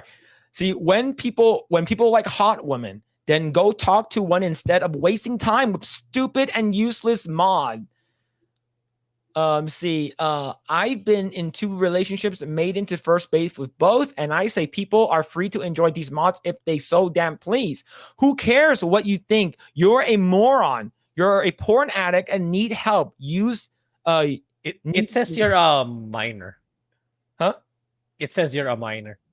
Sorry. Oh, sorry. No, you're in minor. Sorry. I thought it says moron. Thank you for correcting me. You're a minor. Yeah. You're a porn addict and need help. You use these mods, right? It's the same thing. I don't see the issue here. You install mods you want to use. Literally, why and what's the point of even downloading these mods instead of getting a boner? Just go talk to a woman, but you're obviously too scared to do that. And why'd you download it? Like literally in all his arguments, you just need to say a few words. Don't tell me what to do. Yeah.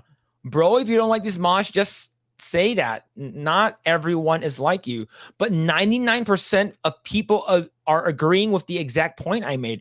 If you use a mod making a character full nude, you need to go outside and actually talk to a woman instead of jerking it to a character model. Insomniac fans, there are like 6 made by one guy. Bro needs a life. Have you tried not being a raging homosexual? Have you tried not jerking off to anime characters for 5 seconds and tried being normal? Yeah. Literally what you said, Grae. People do not like being told what to do. Yeah. Right? Like, who cares? Yeah. Who fucking cares, man? Right? But here's the thing, though. Speaking of Black Cat, I'm not sure how people are going to feel about this, because the game just released a couple of days ago. Grae, are you going to be playing the game? I haven't even played the first one, actually, because the Sony games get discounted super fast. So I was like, I'll just wait for it for a couple of months. So I still need to play the first one too before I jump into the second one.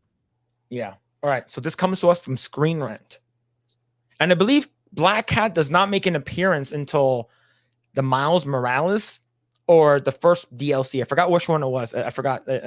She makes an appearance for that one. Marvel confirms Spider-Man's ally, Black Cat, is bisexual. Marvel Comics has finally that confirmed that Spider-Man's ally and sometimes lover, Felicia Hardy, aka Black Cat, is actually a bisexual superhero. Marvel has confirmed Spider-Man's ally and sometimes Black Cat is actually bisexual, and Spider-Man's Rogues Gallery is one of the best in the comics, second only to Batman. One of the more interesting characters is Felicia Hardy, aka Black Cat, a sneak thief who's sometimes a thorn in the wall crawler's side and other times is his best ally and even lover. Many fans have long speculated that Black Cat is actually bisexual. In the MC2 universe of Spider-Girl, Felicia married Flash Thompson and had 2 children with him before they divorced, and she began a romantic relationship with a female colleague.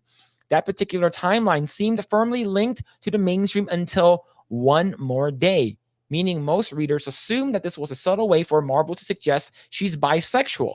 One line of dialogue in Spider-Man Black Cat, The Evil That Men Do miniseries, appeared and confirmed this, but it was swiftly forgotten. But the last Black Cat run seemed to have finally developing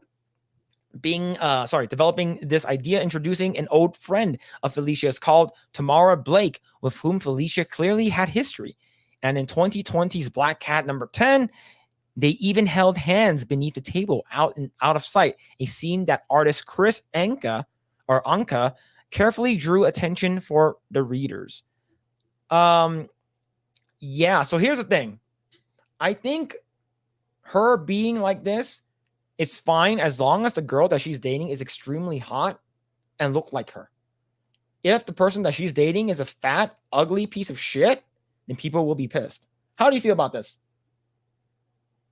Not surprised given the state of the comic book industry. And yeah, like you said, probably it's to that degree. But even then, if it's like a hot girl too, it's like most people will probably perceive it as, oh, another insertion of their favorite topic, the only topic that they know, identity politics. So yeah, it's overall, if I were leading a comic book, given the state of the comic book industry, I wouldn't insert any more identity politics. I would try to make actually better writing instead of focusing on that kind of stuff. But it is what it is. It's like manga will continue to keep dominating now because of where these guys are headed. Yeah. For me, I don't really have too much of a big issue for this, but Yeah, it shouldn't have to be like who she is. Right? Like it doesn't Yeah. have to like the story doesn't have to revolve around that. You can just like if you start off the story and she's already dating a person that's a girl, I don't think people would say anything. But if you all of a sudden make it about that and nothing but that story of her just like, oh, I from time to time I scissor females, like from time to time I think of women and stuff like that.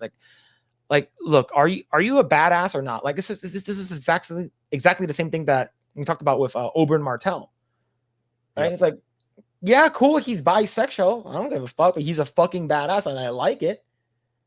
Yeah, what is that drawing? Take it off. I'm gonna zoom in. I'm gonna fucking zoom in. Yeah, fucking scissoring mates. But yeah, yeah, I don't really care if they do it. As long as it's not the highlight. Right? It's not the highlights or anything like that. And I believe this art originally, this one is by J. Scott Campbell. It looks like it looks like sort of like J. Scott Campbell style. Because I do have I think I have like a black cat drawing somewhere here in my room. Yeah, my wife is a big fan of like J. Scott Campbell. So like there's a lot of those like pinup artists, like art stuff. Like I have one over there of Alice in Wonderland and what's it called again? Little Mermaid. But yeah, man. It is what it is, man. But I do actually have the Spider-Man games. Oh, okay. Did you finish streaming them? No, I played like the first hour of the first game and I stopped. It's because I got the PS5, right? And I bought a bundle and it came with the Spider-Man games. And I've never so I've only beaten I've only beaten Kingpin, which is literally the first hour of the game. Now, people in chat who have played the game, and I'm pretty sure Fear the Beardle is playing part 2 right now. Yeah, he was playing. He's doing like an 11-hour stream or something like that, which is crazy. Is the game worth playing? And it's the newer version too, so it's like the one where they change the faces. Yeah, probably. It's like, I mean, I played Batman Arkham, the first 2 Arkhams, and yeah, but then it's because I bought them for like really cheap. That's the thing for me. It's like, if I know the game depreciates in price super fast, it's like I'll just wait it out. It's like the only time I get paid for it full price is more likely than not a JRPG. I mean, surprise, right? And it's because JRPGs are really long, so I get my money's worth. But yeah, I can see why people would want to buy the game at full price. Like sometimes you just want that shorter experience and that FOMO too. And it's one of the premier games for PS5. So yeah. I would think it's good. Okay.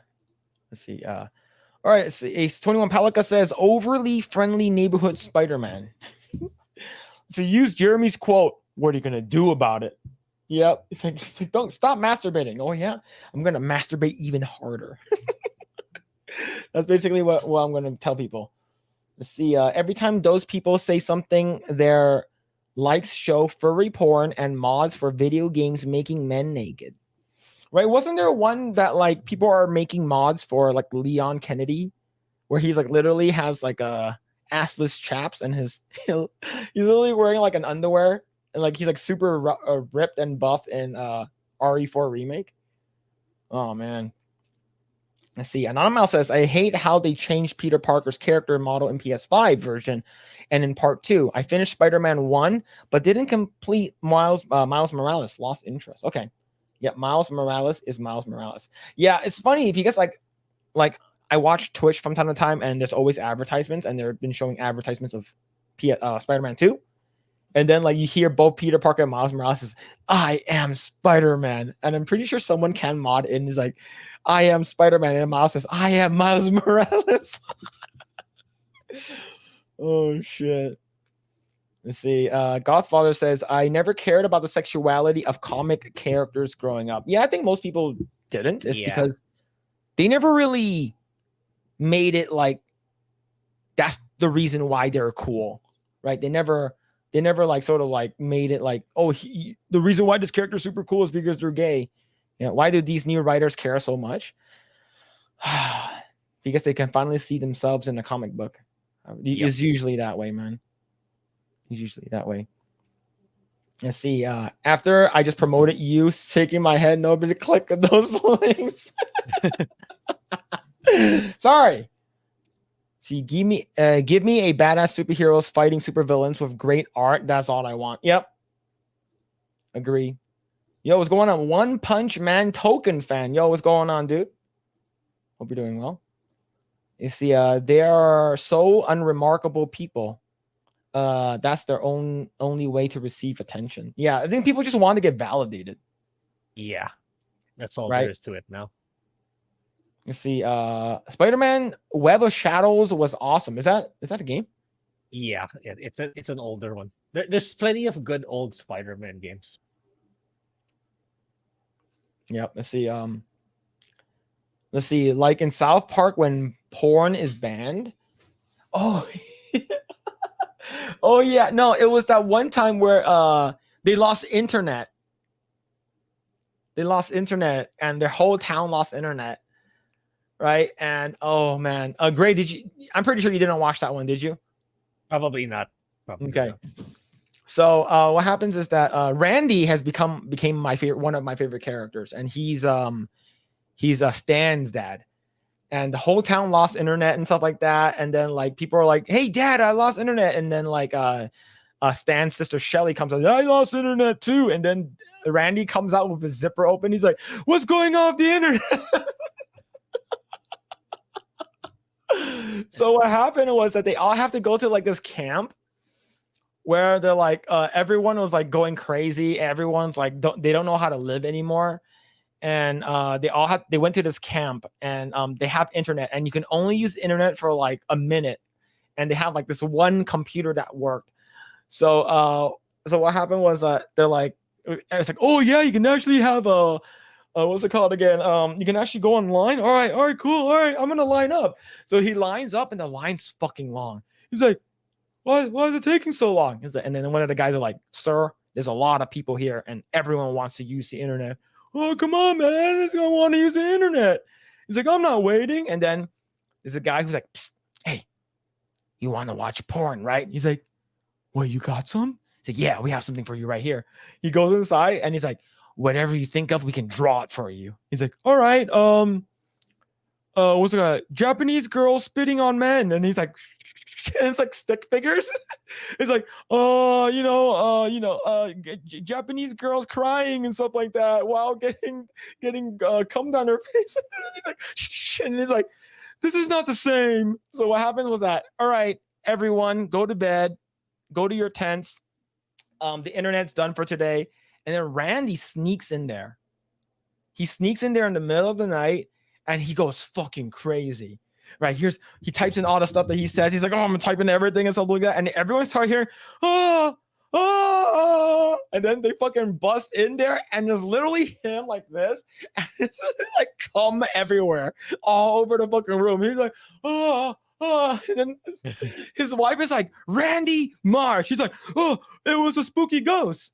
It was a spooky ghost. Did you not see the ghost? There's ectoplasm. There's ectoplasm everywhere.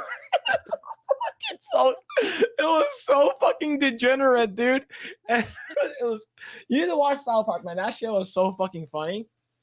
You need to watch some of these newer South Park episodes. It's amazing. It's amazing. Ectoplasm. Yeah, it's a spooky ghost. Ectoplasm. Let's see. Godfather says, let's see. I want masculine male superheroes and feminine superheroes. Feminine superheroines. I don't want fugly women and wimpy men. Yeah, true. Definitely. Yes, and the person who was talking crap about women mods and retweeted with a quote, etc. Hypocrites, a lot of them. Yeah. All of them are super hypocrites for sure. Let's see. Yeah, he literally says on that game, you aren't Spider-Man, you are Miles Morales. Really? Yeah. Wait, in the most recent one or the older one? I imagine the older one. I don't think Sony's gonna or Insomniac's gonna do something like that. Yeah. Let's see. I can relate to Randy a lot of times, not gonna lie. Oh, the most recent Booming Bar reply. It's the latest game. Peter said that. But I imagine it was okay. I get the cut. I can imagine at which part in the game he said that. Okay. Yeah, let's see. Randy goes into a trailer for his internet time, and the trail is all slimy. Yeah, man, it's so good. It's so good. Let's see. Two midgets and an elephant. Oh yeah, that's hot. Yeah, he actually typed that too. He actually typed that shit. He's like, fucking. It's so good, man. Guys, I am that old. During that dial-up times, I will wait for a picture to download for 5 minutes. Yeah, man, I get you. Yeah. Grae, I remember those days. What did you use back in the day to download stuff? You use Napster or LimeWire? Back in the day, I think LimeWire. Yeah, LimeWire. Yeah. So I used a Napster for a little bit. Of course, like Napster was probably like a year before I actually really got into internet. Like my cousin started using Napster. You know, they downloaded a bunch of like Snoop Dogg music and stuff like that. Like a bunch of like music that like, oh, where'd you get this Mariah Carey song? Oh, it's Warren G music because my cousin was into rap. And then when LimeWire came out, like all I downloaded was music and Dragon Ball Z movies. Right. I never really intend for it to use it for porn until I found out that, hey, there's a huge section for you to actually like download porn and stuff like that. So it was it's pretty crazy. It's pretty crazy. Let's see. Brazilian fart fetish. Oh yeah. I forgot that was one of the things he typed in too. Oh man. Yeah. Can't wait for the new special. Yeah, next Friday. We're going to be watching it and we're going to be talking about it on stream. I'm going to see if we can get Ryan to come on too, but he'll have to watch that episode as well. Is he the kind to watch a lot of South Park? No, he's hardcore Christian conservative, man. Oh shit, dude. Like if we get him come, but I do want him to wear a costume though. And you don't have to tell what costume you're going to be wearing, but you say you have one picked out already? Yeah, I need to order. I haven't ordered it yet, so I should order it. Yeah, probably tomorrow. Yeah. So we're gonna be doing our costume, our Halloween stream on the 28th. So we're gonna be dressing up. So I want to see what Grae's gonna be dressing up. Yeah, it's gonna be super hot though. The way now that I think about it, and I'll be covering my mouth and I drink a lot of water. But anyway, I'll figure it out when we go live. Yeah, when we go live next week. Yeah. See. Napster was awesome, man.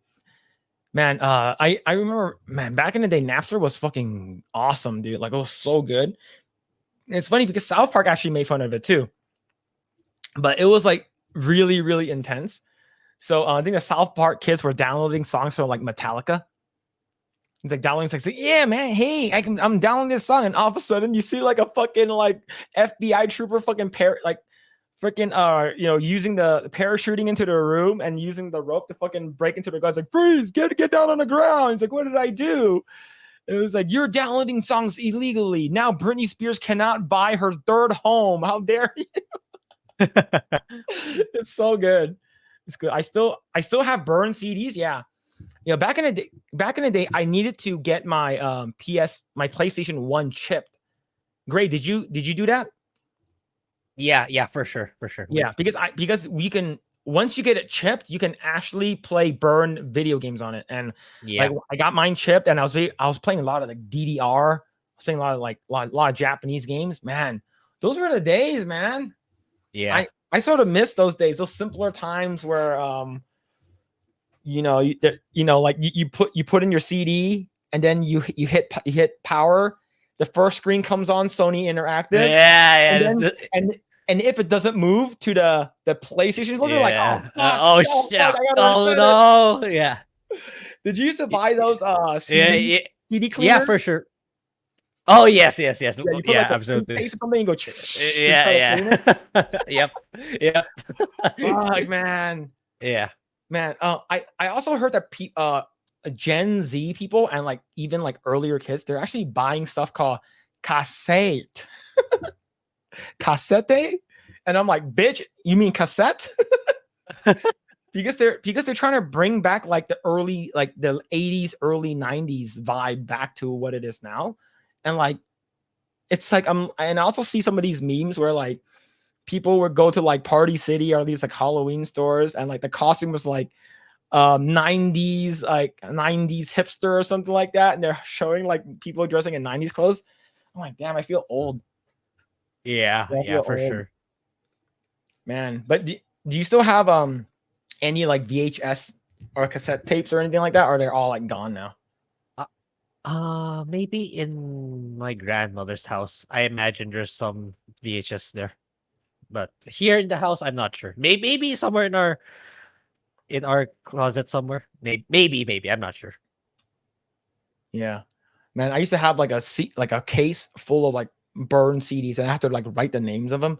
I remember I used to have to download Peter Cetera music for my manager because he really really likes Peter Cetera, and like he said, can you download all of his songs and give it to me and burn it on a CD for me? I was like, all of them? He's like, all of them. I was like, if I don't do it and I need a day off, he's gonna decline it. So I had to do it.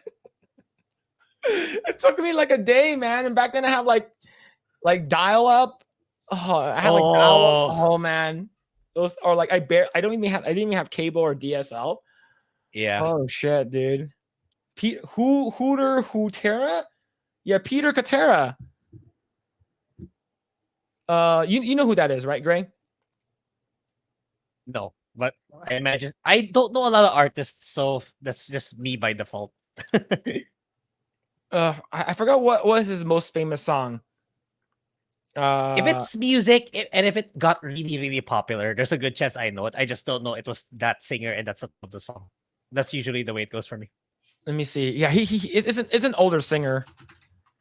Yeah, Cetera, Peter Cetera. What are his popular songs? Let's see. Yeah, I believe. Yeah, he's from Chicago. Yeah, I believe so.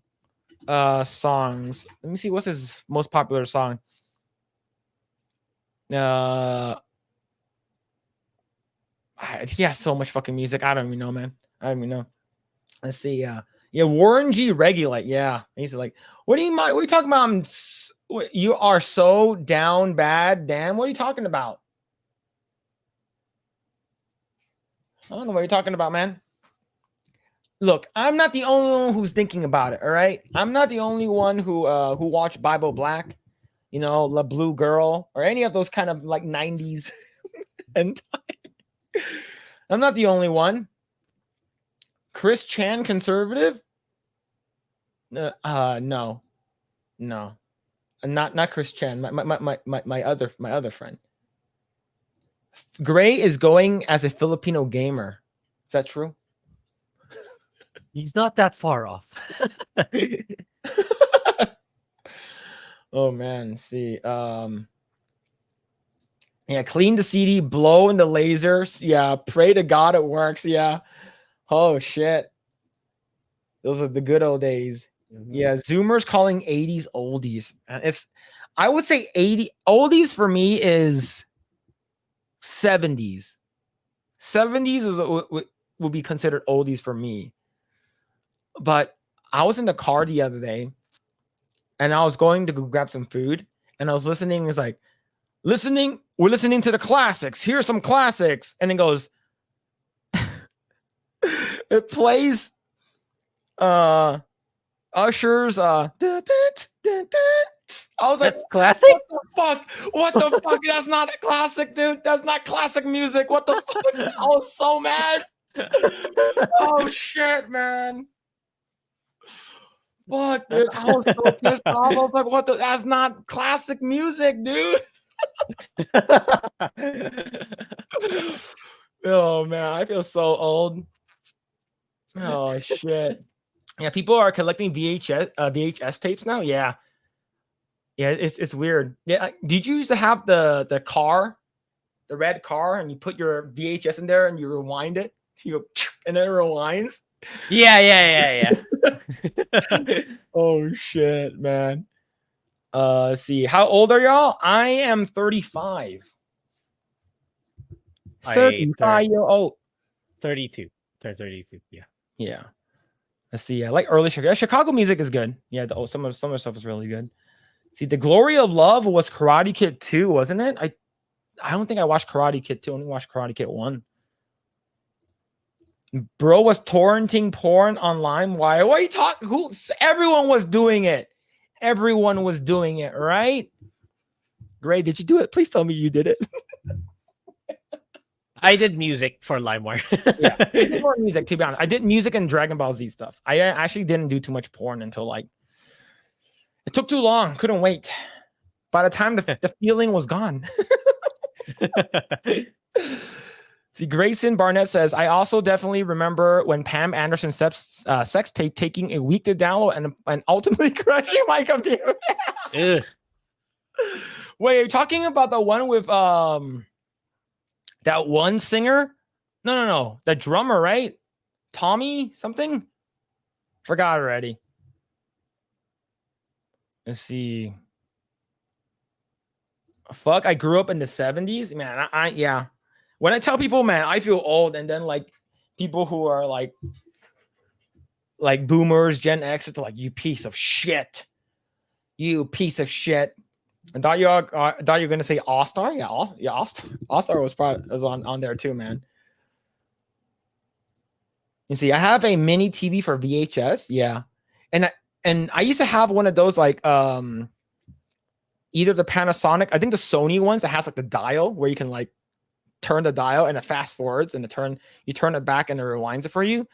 There's a thing where you can actually adjust like to make it clearer, which is weird. There's like a button that you can get to press where you can actually make, because sometimes your tapes are like super fuzzy, right? And then you can actually press a button that makes it clearer, which is crazy.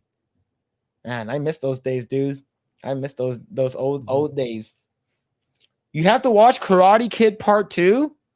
Is that the one with the guy that had his hair tied back in Karate Kid? In the Karate, what's it called again? Cobra Kai TV show? Forgot his name already. The guy who had his hair tied back? Or was that Karate Kid 3? Asian parenting took away his porn interest. So here's the thing. My brother. So here's the thing. During that time where I was starting to download some stuff off of LimeWire, my brother, who's a year younger than me, he saw what I was doing. He didn't say anything. He just saw what I was doing. I shit you not, like a month later, my mom calls me up and said, you can't come over to our house anymore. During this time, it's because we're divorced parents. So like, I go over to my mom's house and stuff like that, right? When I was younger, my mom's like, you can't come over and you're a bad influence. Like, I was like, what did I do? It's like, I found a stack of printed out hentai under your brother's bed. She called it adult stuff. These cartoon adult stuff under your brother's bed. I was like, it's your fault. I was like, how the fuck it was me? I didn't do anything. Yeah. It was him. Yeah. He's like, but you were a bad influence. Oh, it's like, so I was sort of like banned from going there for like the summer. And my mom like took down the internet, dude. Like, they removed it. But it was dial up back in the day, so it wasn't really anything, right? Yeah. It wasn't a big deal. But yeah, man, she was so pissed. And I asked him, I was like, what'd you do? And he was like, Oh, downloading a bunch of like dead or alive stuff. I was like, really? I was like, do you still have any? He's like, nah. She threw them all away. I was like, at least you could at least saved one. But I told him I was sorry. But yeah. Let's see. Edwin says, I'm old enough to be their older for sure. Well, mostly Grae since I'm Filipino. Yeah. Yeah. Let's see. Let's see. Yeah, my Sony VCR doesn't turn. Oh, I see. Yeah, tracking. There you go. Yeah, I remember there's a tracking button, right? And you know what I used to do before? I was too cheap to buy like blank VHS tapes. So I wanted to record stuff, right? But there's this tab on the bottom, like where you write the name. There's a square tab, and if it's popped off, like if it's hollow, you can't record over it. So what I did was there's actually a way to sort of like mess with that, right? So you basically just put Scotch tape on top of it, and when you put that into a VCR, it'll recognize it as a tab. Yeah, tape. You tape the tab. Yeah, there it is. Yeah, you tape. Yeah, break the tab. You tape the tab. Yeah. So basically, you tape. So basically, that's how you can trick it. So what happened was like I had a lot of these like really old VHS that I don't watch anymore. I was like, I'm just gonna use this to record new shit, right? Like I'll grab something and I asked my cousin, hey, because he had like he had a DVD player during that time, and DVDs were fucking expensive, but he had a DVD VCR combo. So what he would do is he would put in the VHS and he will play the DVD and he'll record it. You have to play and record at the same time to record it, right? So he'll record like Jet Li's The One for me. So like, hey, can you record this movie for me? So I can watch it over and over again, man. Did you used to do that when you were young?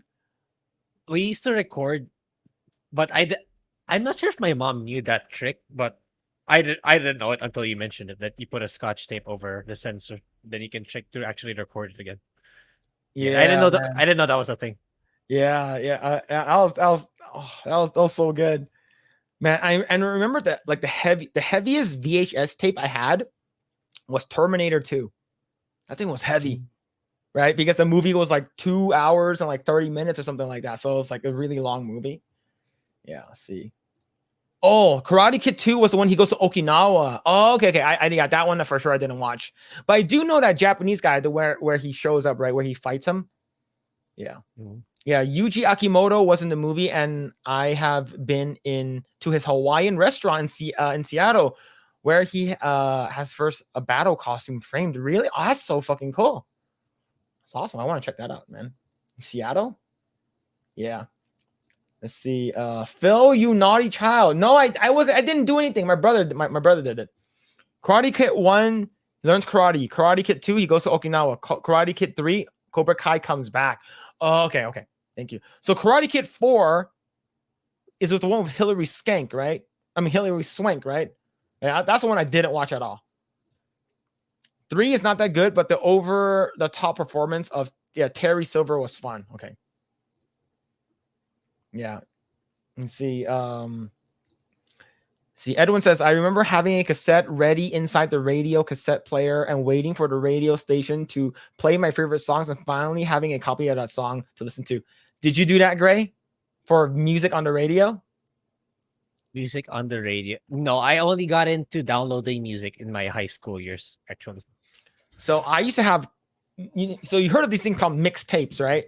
Yep. Okay, so I used to do that shit when I was a kid. So we would listen to Kiss FM, which is here in LA.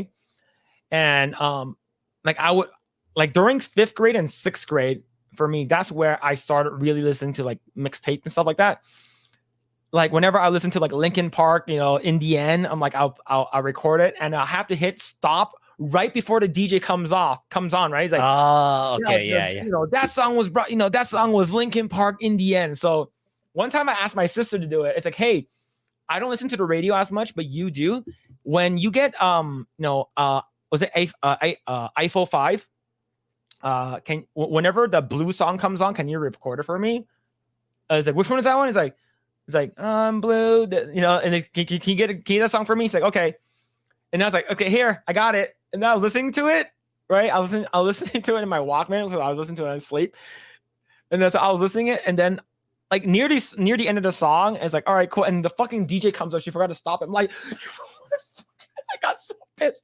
I got so mad at her. I was like, you gotta remove the DJ. It's like, oh, you didn't say it. You didn't stop it on time. I was so mad. Yeah, I was super mad, man. Yeah. Hillary Skank. Yeah, Hillary Skank. Yeah, true. See, John Lilliford says the common thing people did back in the day was they would take AOL floppy disk and overwrite them. See, I never did that. I never did. I always bought blank CDs for it. Let's see. I did that for Nirvana rock music when I was like 5. Damn, you're young. 5? Let's see. I would take my Walkman everywhere. Yeah. You used to have a DVD recorder? I never had a DVD recorder. I used to sleep to Loveline every night. Good times. Yeah, with Adam Carolla. Yeah. Grae, you don't know what Loveline is, huh? If it's highly, highly popular, I might have. I just don't know that it's the title of the song. Okay, so Loveline is actually not that's a song. It's actually it's on K-Rock. So which is KROQ, which is like they play a lot of rock music, but at like 10 o'clock at nighttime or 11 o'clock at nighttime, they bring in I forgot who the doctor's name is, but they bring in the doctor and they bring in is it Dr. Drew? I think Dr. Drew, right? I think they bring in Dr. Drew and they bring in Adam Carolla. And Adam Carolla is he used to be a part of the Man Show with Jimmy Kimmel, and they're both super based. Like they both believe in like conservatism and stuff like that, and they're more. I believe they're more. I'm not sure if they're Republican or anything, but I was listening to Loveline one time, and they're talking about this thing where guys do it for like weird sexual fetishes, and they brought in like a guy who did it, and they're talking about like Adam Carolla's like, I was listening to this thing, and I was like hearing about this guy saying that he puts metal rods into his urethra. Like, who the fuck does that? And then the doctor's like, yeah, why would you do that? It's like, well, according to what I heard, they do this so if it feels bigger inside the woman. Is that true? And then the doctor's like, that could be really dangerous. And someone called in and they said they did that. What the fuck? And they talked about it for like an hour. I was like, ouch, dude. Oh shit, my dick is hurting. You tuned in for that entire hour. Yeah, I was driving home, and that was the weirdest shit I heard on the station, man. But they talk about random stuff. So people call in about like stuff like they call in anonymously or they call in because they have questions. And this is a guy doctor, and it's usually more like adult centric. So, but yeah, it was super weird. So yeah, people in the chat are freaking out. People in the chat are pissed. Ow, sounding, do not look it up. I don't need to hear this. That's awful. What the fuck? Phillip, do you know what a dolphin is? The fish? Why would you think that's worth it? Yeah, it was such a weird thing, man. Yeah, my Eggroll is hurting. Oh shit! Sorry, chat. It's got really disgusting. Yeah, Loveline's had some time on on MTV. Yeah, man. I used to watch a lot of Jackass, MTV, Spike TV. Man, I miss those days. We don't have those anymore. Yeah. Oh, you're talking about it? It's a mammal. Yes, it is. Yes, a dolphin is a mammal. That is true. Palika says it's a piece of plastic made from an old toothbrush handle in prison and then inserted into the top of the dick to hit on a man. What? Yeah, that's weird. Viva la Bam. Yeah, I used to watch that too. Let's see. Anyone remember it's 10 p.m. Do you know where your children are? Yeah, I remember that commercial. Oh man. Phil, confession, he used to watch Jackass all the time. I do. I used to watch Jackass all the time, man. All the time. But it's great. Was there something that you used to do when you were a kid? where you're like, oh man, I missed that, or hey, I wish they would bring that back. Is there anything like that right now or no for you?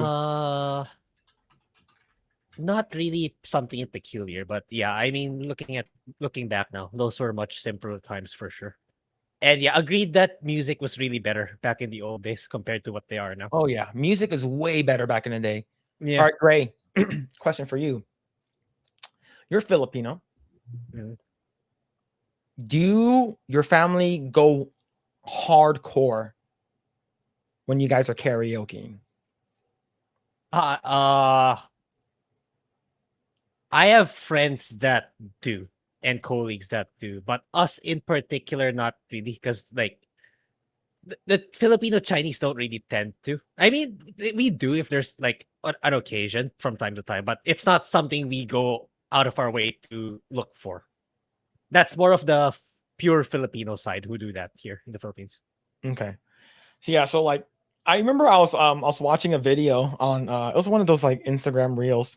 And like this guy, he looks as ugly as I do, but way skinnier and darker, bigger eyes. Not, but he's probably not as ugly as I am. But like he does not look the part, right? He has this really crappy mustache, and he was sitting outside with his family, and he was karaokeing to "My Heart Will Go On" by Celine Dion, and that song is hard to sing, especially the one that goes up an octave at the end.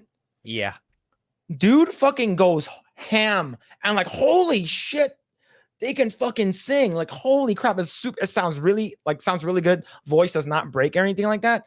And then I was like, I wonder if the Filipino like Olympic national sport is karaoke. Filipinos in general really like singing and dancing. Like it's all over the culture. Yeah. Yeah, and I showed it to my wife, and she's like, "Wow, yeah." It's like, "Yeah, we're serious about karaoke," which is pretty funny. Let's see. Old days? Like, are you saying I'm old? No, we're not saying that. We're not saying. I'm talking about like back in the day, back in the olden days. No, I'm not saying that. I'm not saying. I'm not. You're not. You're not old. You're not old. Let's see, it's simple and remixes with similar lyrics. Okay.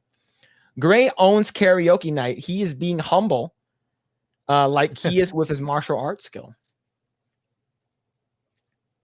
Is that true? I wish. See, originality is so rare these days. Yeah, like I've been watching a bunch of reels where, like, they're playing a lot of songs that are like from. They're basically remixing a lot of the old songs to current with current day like rapping or something. Yeah, like and the lyrics of old songs are more wholesome compared what they are now, for sure. If you compare them. Yeah. Let's see. One of my next door neighbors in the Philippines had 3 birthdays in 1 week. They sang karaoke until 1 a.m. Oh man. Was it at least even good singing though? More likely than not, no. But they love to do it anyway. Yeah. Godfather says, Fu Manchu fell, no excuses. All right. I'll try to grow it out for Movember. So Grae, you know what Movember is, right? No shave November? Yeah. It's like basically, yeah, you try to grow it out for like it's to sort of show your solidarity with prostate cancer for men. Yeah, I've heard of that. Yeah. And of course, the most difficult one of all is No Nut November. That was the harder one. You see, just don't sing My Way in the Philippines. Are you talking about the one that sang, and now the end is near? You're talking about that one? Let's see. I got some karaoke videos of me doing Will Smith that could make a dark man blush. Oh, really? You DM it to Grae. Let's see. Wasn't the singer who replaced Steve Perry in Journey Filipino? Yes. I didn't find that out until earlier this year. Grae, did you know that? Nope. Yeah. So what happened was, I believe there was like a falling out, or somehow the lead singer basically left the band. And they were trying to look for a replacement for the lead singer of Journey for the longest time. and they found this guy who sounded exactly like him, and they hired him. Ooh. Yeah, for Journey. Yeah, it was really like I heard some of his singing. It sounds really, really good. Let's see. Grae is like that guy from Detroit Metal City. If you never heard about it, it's an anime about a quiet kid who has a double life where he's one of the most brutal edgelord metal singers in Japan. Oh shit. Let's see. I think there's a documentary about the replacement. Yeah, I heard about it too. Let's see. All right, Grae. Are you excited for Spy Family season 2? I already watched the first 2 episodes, though they were filler. I haven't watched it yet. How's it? They're filler. They're filler episodes. It's if you like Spy Family, you will like it. If not, it's not gonna change your mind. But so far, we love Spy Family for sure. Yeah. So now, the thing that I want to ask you and let you know, it comes from Bounding in the Comics. Netflix's One Piece live action showrunner Steven Maeda expresses interest in developing a Spy Family live action adaptation. I think this could actually be done. Yeah. Right? We talked about how, like, if you keep it more grounded in realism, like it could be done really, really well. And I think this is one of the shows that could be done. It could be. Right? Like yeah. So what the fuck is Spy Family? Spy Family, it's one of the more wholesome animes that I've ever watched in recent time. So what's it called again? Was it Twilight, which is this guy over here? He's basically the main character. We can't see your cursor. Okay. So, well, the guy on the right, the blonde guy. Yeah. He is he's basically the main character, and he's a spy, and he needs to infiltrate this location, but he needs to disguise himself as a person that's with a family. So he basically adopts a girl, with this little girl named Anya, which is the pink-haired girl in the middle, and Yor, which is the girl with the what's it called again? The black-haired girl at the left. Yeah, the girl at the left. And basically they become like a family in some kind of way. The cool thing about Yor is because she's an assassin, and the husband doesn't know that. And Anya, which is the little girl, she's telekinetic, and none of them know it. And it's pretty cool. And it becomes a super, super wholesome show. Like it talks about like the little girl getting into a very like prestigious school and stuff like that. That's basically the first 2 episodes. And just watch the first episode. It's if you have it on Hulu or Crunchyroll or something like that, it's definitely worth a watch. It's even on Netflix. It's even it's on Netflix for me. For me, it's on Netflix. Okay. Yeah, it's super wholesome. It's actually a really, really good show. And it's not, of course, coming from Japan, nothing woke at all, which is awesome. Yep. Yeah, but the thing is that Yor is there's a lot of R34 of her already. A ton of it. All right, let's read this. As Netflix continues to invest in anime to live action adaptations, including new seasons for Alice in Borderland and One Piece, it seems that the latter's showrunner Steve Maeda wants to translate Tatsuya Endo's Spy Family manga into live action. Set in the Cold War-esque period of counterintelligence warfare and intelligence hungry subterfuge, the adaptation of Tetsuya Endo's Spy Family follows Twilight, a highly skilled spy for the Westalis, I'm probably fucking it up, agency, whose latest assignment is to spy on the leader of the neighboring Austania nation. In order to get close to the Austanian politician, Twilight, under the new alias Lloyd Forger, ends up adopting a daughter and faking marriage to a local woman. However, unbeknownst to Twilight, both members of this fake family host a startling secrets, with his wife Yor actually being an alter ego of a notorious assassin known as Thorn Princess, and his daughter Anya possessing the ability to read minds and those around her, which is really cool. And the animation is fantastic. It's done by Wit Studios, the same guys that did Attack on Titan, the first 3 The first two, Wait, three seasons. Wiz WIZ, right? Wiz Studio. No, WIT WIT. WIT Was it? Studios. Okay, then I need to check it. Yeah. Okay. Let's see. The One Piece showrunner revealed he has been actively pursuing an opportunity to helm a live-action adaptation of Tetsuya Endo's best-selling manga while speaking to comicbook.com. I love Spy Family so much. It's just wonderful. It's funny. You mentioned that one. I've been chasing Spy Family for a while. Despite his desire to tackle a Spy Family live-action adaptation, the Helix showrunner admitted the difficult obstacles faced translating anime to manga to live action. Let's see. I think there are so many wonderful stories. It's just has been, I think, difficult getting the crossover. Anime really is such wonderful source material. There are so many great manga and anime titles out there, and that to tell these wonderful stories, and they're just haven't been tapped yet. Yeah, I think this could be done. Yeah, agree. I would watch it, even though since I already have experience with the anime and really like it. I'll probably say it's not as good as the anime, but I would still give it a shot, especially after what they did with One Piece. I just hope that they stay consistent, like they learned their lesson with One Piece. Like, just stick it, like bring in the creator, make sure the creator has a say or has authority of how it goes down. Then it'll turn out to be okay.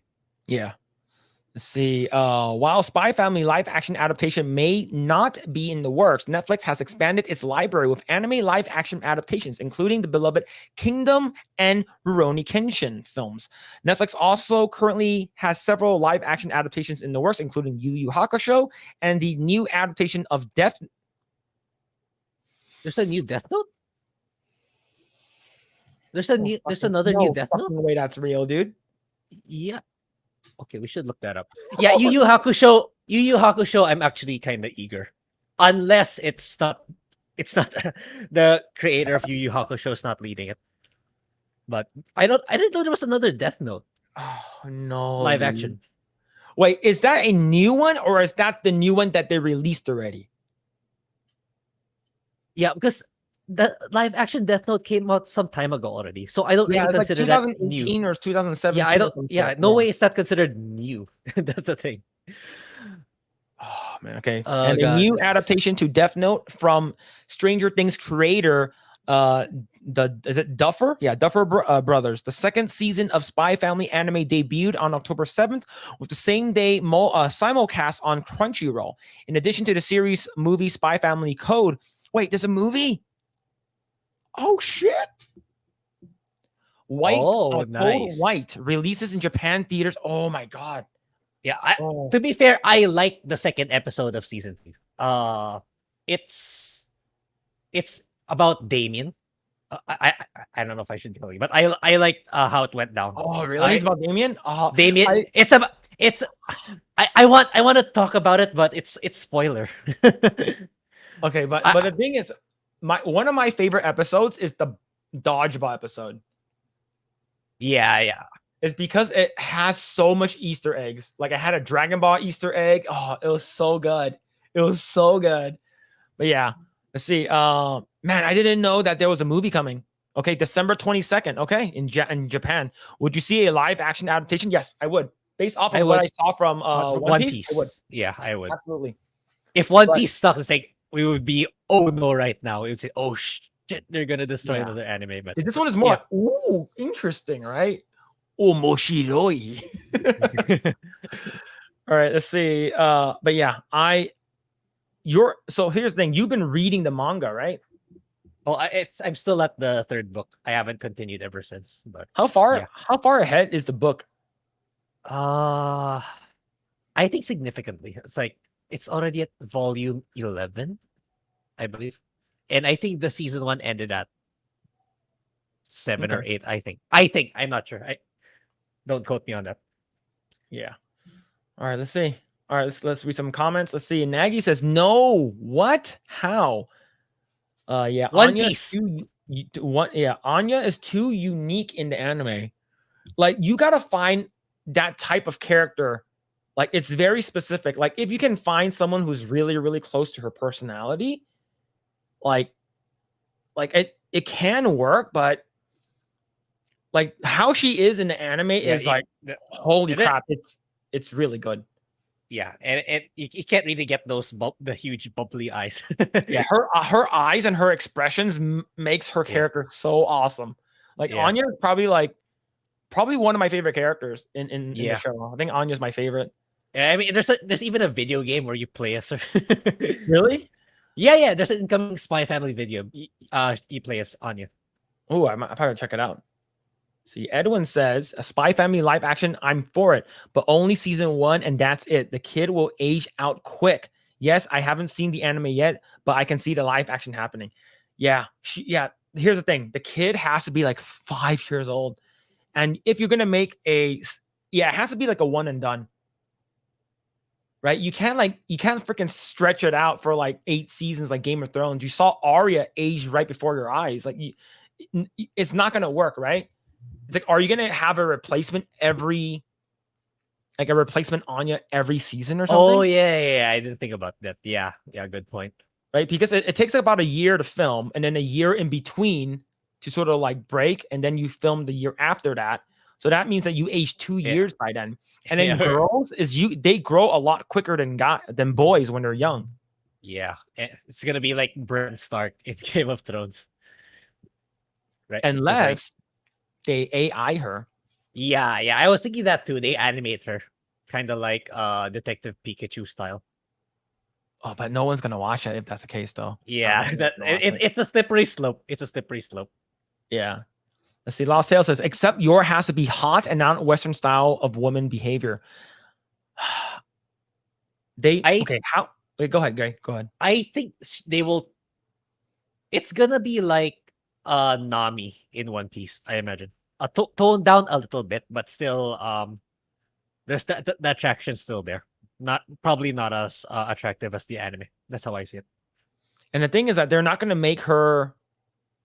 If live, a 100% guarantee you, they're not going to make her sort of like ditzy how she is in the anime. She's sort of like she doesn't really know much, and she's a terrible cook because Lloyd is the actual really like he's a good cook. Like he's the one who cooks really well, and Yor is more like she's sort of like aloof, like she's not all the way there, right?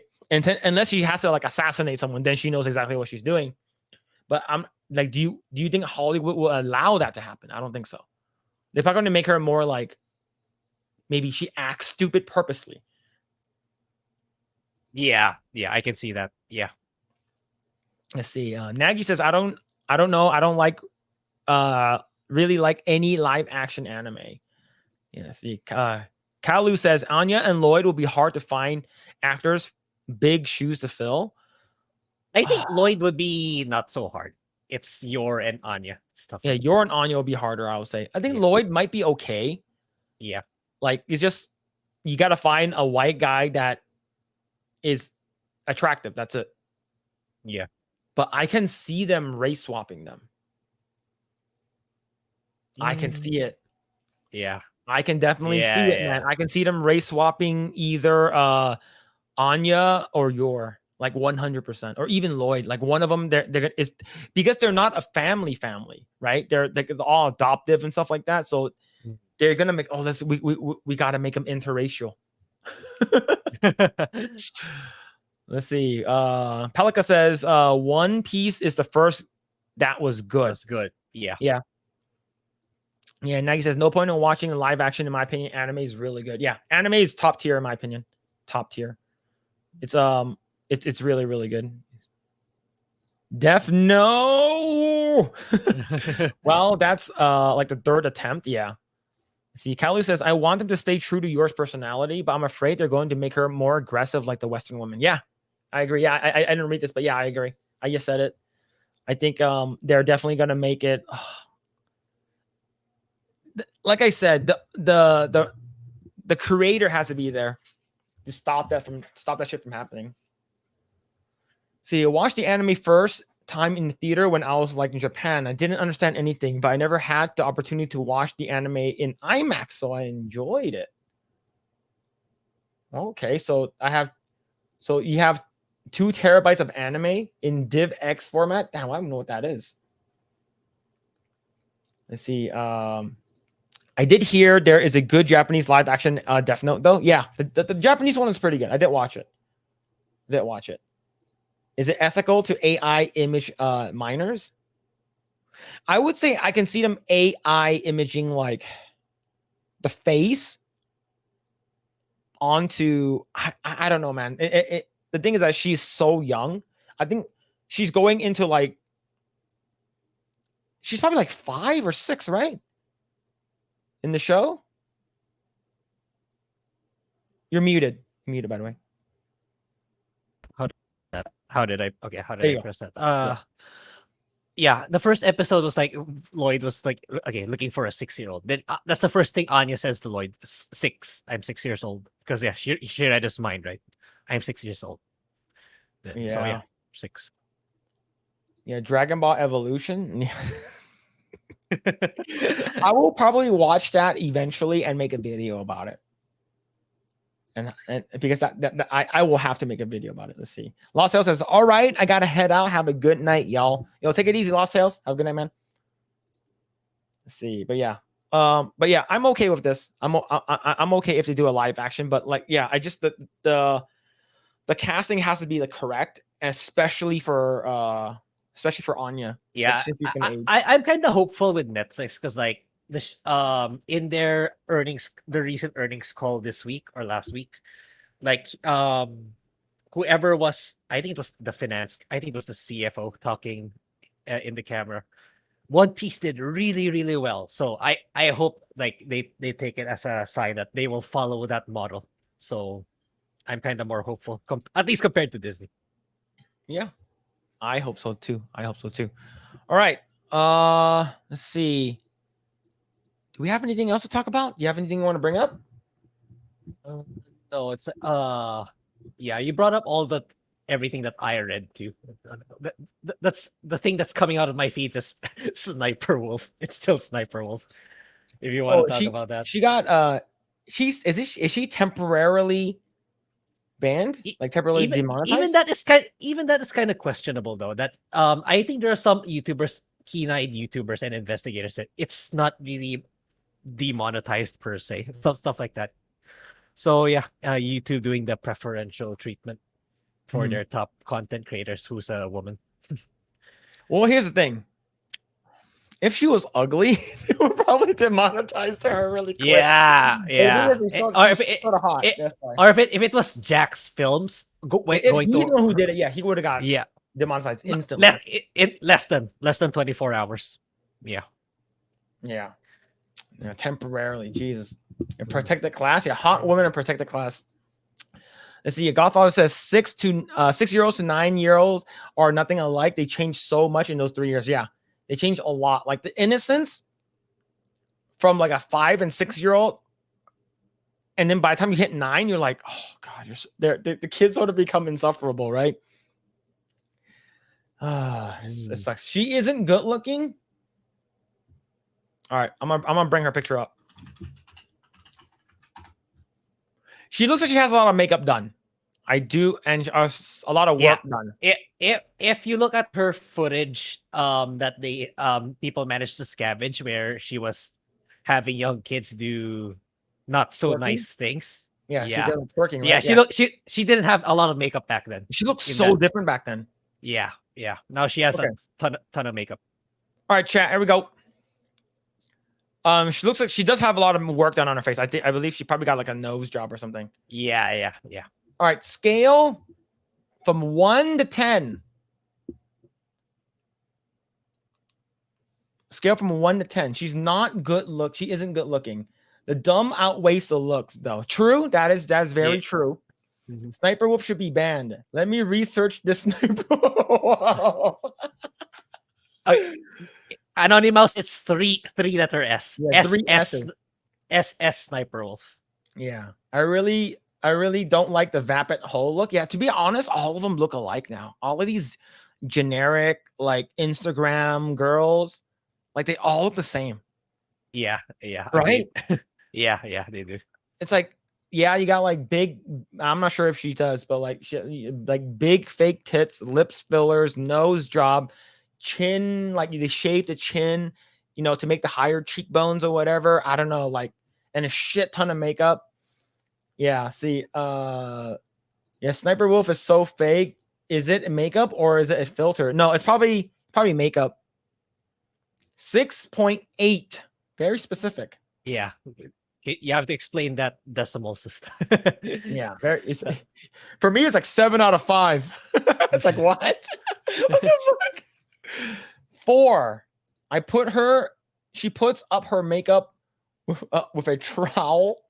Yeah, 4. Personality makes her a 2. She has more silicone in her than my laptop. Her personality is also garbage. Yeah, here's the thing. I was talking to this about my with my wife a couple of days ago.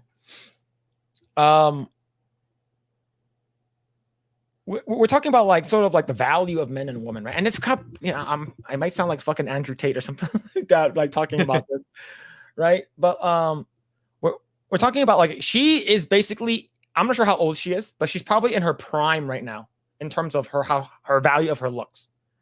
Right. Yeah. The older she gets, the less value she has. Okay. I'm not talking about money. Okay. I'm talking about her as a person. And the thing is that what can she bring into a relationship? Because we're talking about girls and looks, right? What can she bring into a relationship that the guy doesn't already have? If they say they both already have the same, you know, they work in the same place, they make the same money, right? But the thing is, if you have a terrible personality, you're immediately overlooked. I don't care how fucking hot you are. Yeah. Right. Like I don't care how hot you are, right? It's like, oh, who's the hottest girl like you think right now? A lot of people is like, oh, I really like this person, I really like this person, right?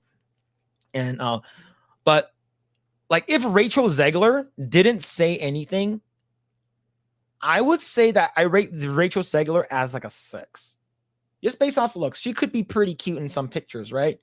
But her personality completely lowers her down to like a fucking 3.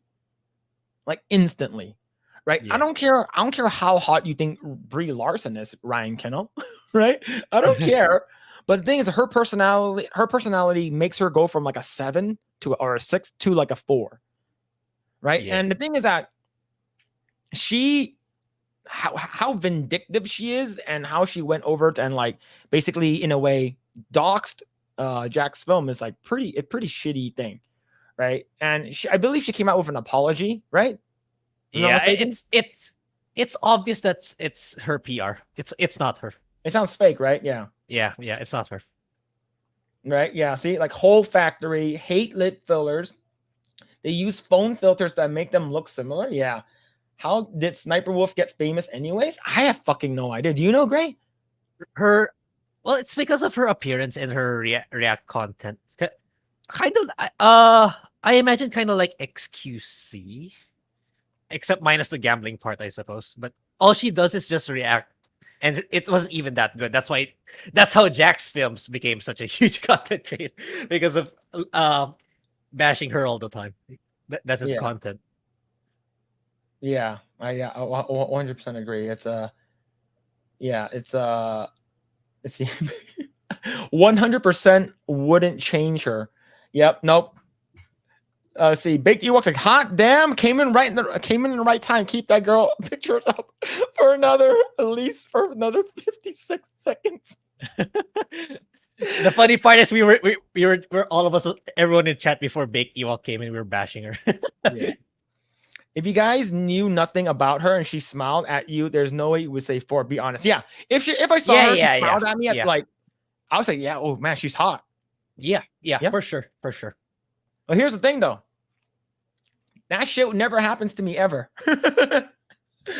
Like, it's funny is because in my opinion, I think Asians, especially like, I'm not mixed or anything like that. I am mixed with a bunch of Asian, but I have your typical Asian look, right? Mm-hmm. And usually Asians, and I'm speaking for myself, we're on the bottom in terms of looks, in my opinion. And our accent is really, really bad. And the thing is that like there's a lot of like stereotypical things where people are just like, oh,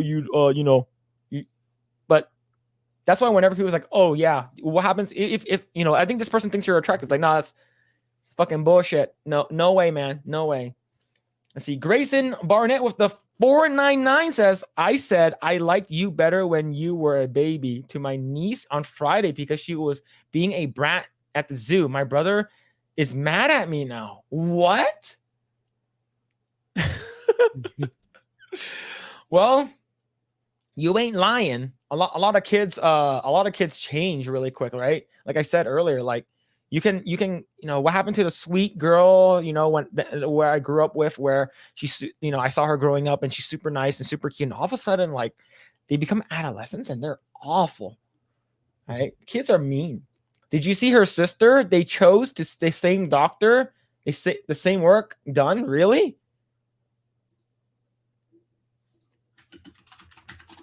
Yeah, I don't think I've seen her sister yet, too. Oh, yeah, they sort of look the same.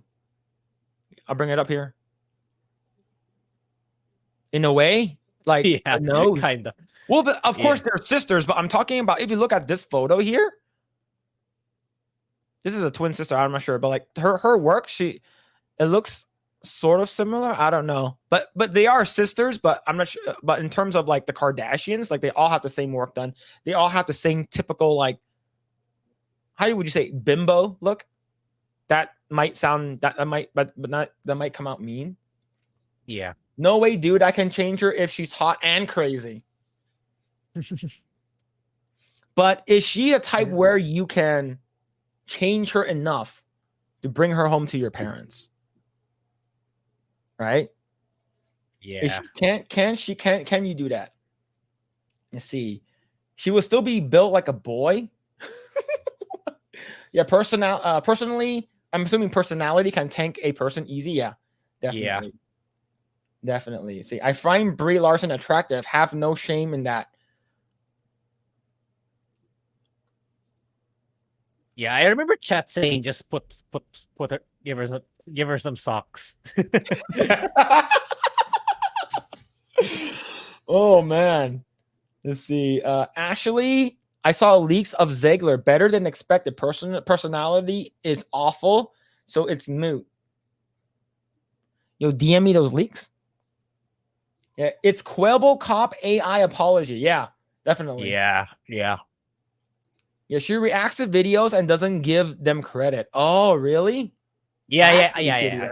It's Jack's Films who counter reacts to her, and he gives credit. Ah. Yeah. Who cares then? You're getting, like, she's always on the front page of YouTube. Here's the thing. Whenever I close out my browser, all my, like, I'm not logged into anything anymore, and most of my history has been deleted is because of my ex. I do it for specific reasons. Don't ask me why. But whenever I go onto YouTube, I have to log in again. Right? I have to log in again, and then I have to put in my authentication or whatever, phone number or whatever thing. But I always see her on the front page. And I was like, who the fuck is she? I think she's cute. She could be like maybe worth a one night stand at most. But yeah, I had no idea who she was until this situation happened. Yeah. Did you watch any of her stuff? No. I already I've been hearing about her already, that she's been getting backlash for her crappy reacts content because of the other content creators I follow. Mhm. But yeah, she only came to my radar when this blew up, when her controversy blew up. Yeah, for sure. Oh, okay. Let's see. Jack called her out, so she doxed him by showing up at his house. Yeah, and the thing is that they're in California, I believe. And I believe doxing here is not legal. And the thing is, like, and she was on Instagram when she did it, right? And she was like streaming to like maybe several tens of thousands of people, maybe even more. Instagram is another issue. It's like Instagram should have insta-banned it. That's what I agree with Asmongold. He said that Instagram should have outright just permanently banned her already at that point. Because like Instagram can be easily liable if something happens to Jack's Films. He can easily sue Instagram. But anyway, yeah. Let's see. Marcus Pitt says their personality makes RZ and BL like the ones. So I'm talking about that's Rachel Zegler and Brie Larson. Yeah. Yeah, personality is huge, right? See, who's her fan base? 14-year-old kids? Probably more older. I imagine kind of like also similar to the Amaranth audience. Yeah, Yeah. definitely. She steal TikTok content and by reacting it on it on Yep. YouTube and giving credit to Yep. the Yep. and not giving credit. Yeah. Yep. And she take the jokes made, she makes it as if she made it up. She made her own. Let's see, how old is she? She's 30. She's 30. She's not that young. Yeah. And wasn't she like arrested like a couple times already? Yeah. Yeah. And that's she's YouTube's mascot. That's the thing. It's like it's scary that YouTube is the only platform that's excels in video uploads. It's like, yeah, it's like I watch another huge content creators. Like YouTube needs competitions. Like either Rumble needs to step up or X, as much as X and TikTok need to step up so that YouTube has competition. Because as of now, yeah, this trend will only keep continuing. It's like YouTube will keep giving preferential treatment as long as you bring them in good money.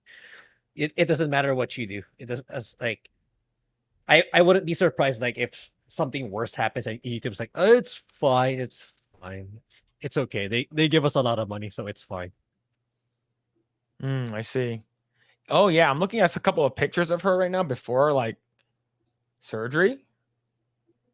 Like wow, it's really different. Right? Yeah. Like even like this one you can totally see is still a little bit her, but like I'm not sure if this one is actually legit. But yeah, it's yeah, her definitely a nose job. But her nose was big before. Bigger nose. Yeah, it looks like lip fillers, nose job. For sure. Yeah. Man, unfortunate. But let's go back to the bimbo picture. Yeah. It's let's see.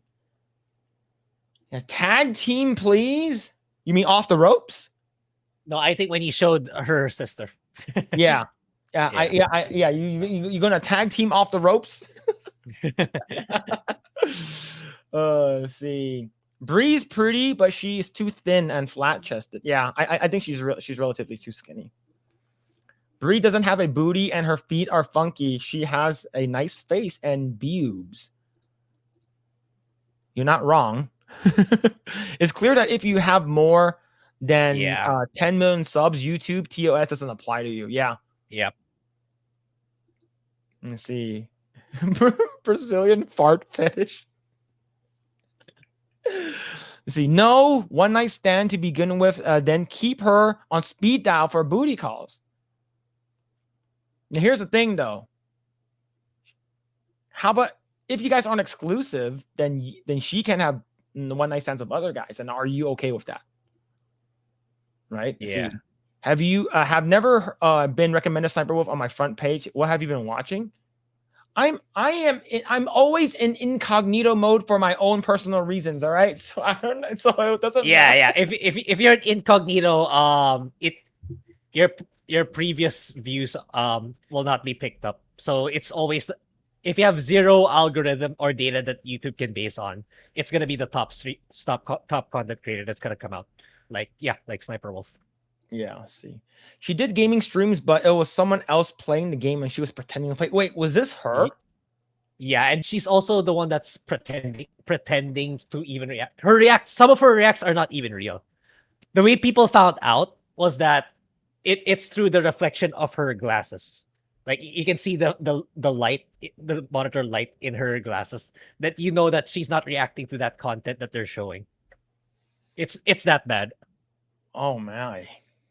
See, if she was a male or had the wrong political opinion, she would have been banned so fast. Hell yeah. Right. Let's see. 5 million followers, but they didn't all watch the live stream, to be fair. Damn, but that's still a lot though, right? And what's it called again? Instagram is owned by Facebook. Yeah. Right? So Facebook should have banned her. Yeah. Yeah, this chick looks like an old lady.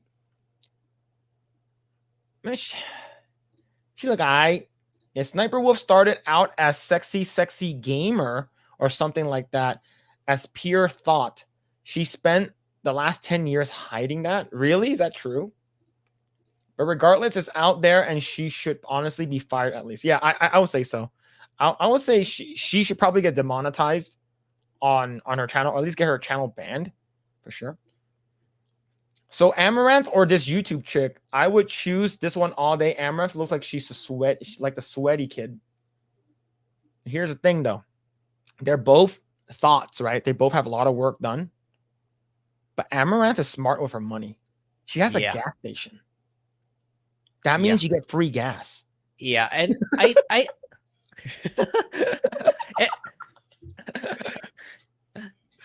yeah, go ahead. And Amaranth is, I believe Vice did a documentary on her.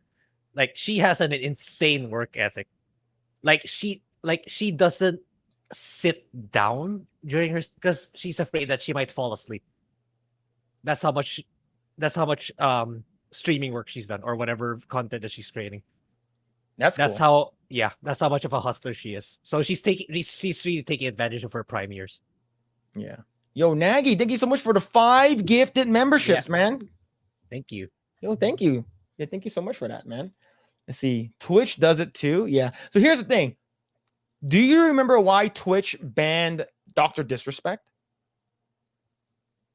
Because something to do with going to the bathroom, recording to the bathroom, right? Streaming in the bathroom. So he went to E3 and he was streaming people in the bathroom.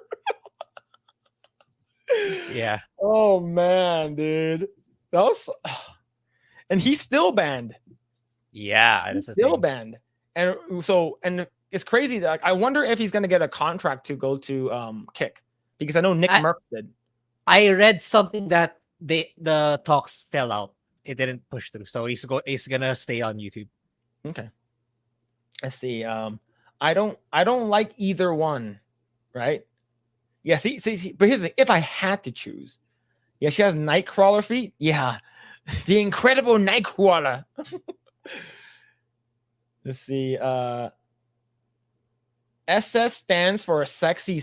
Woof. Yeah, that's what I figured too, with the SS.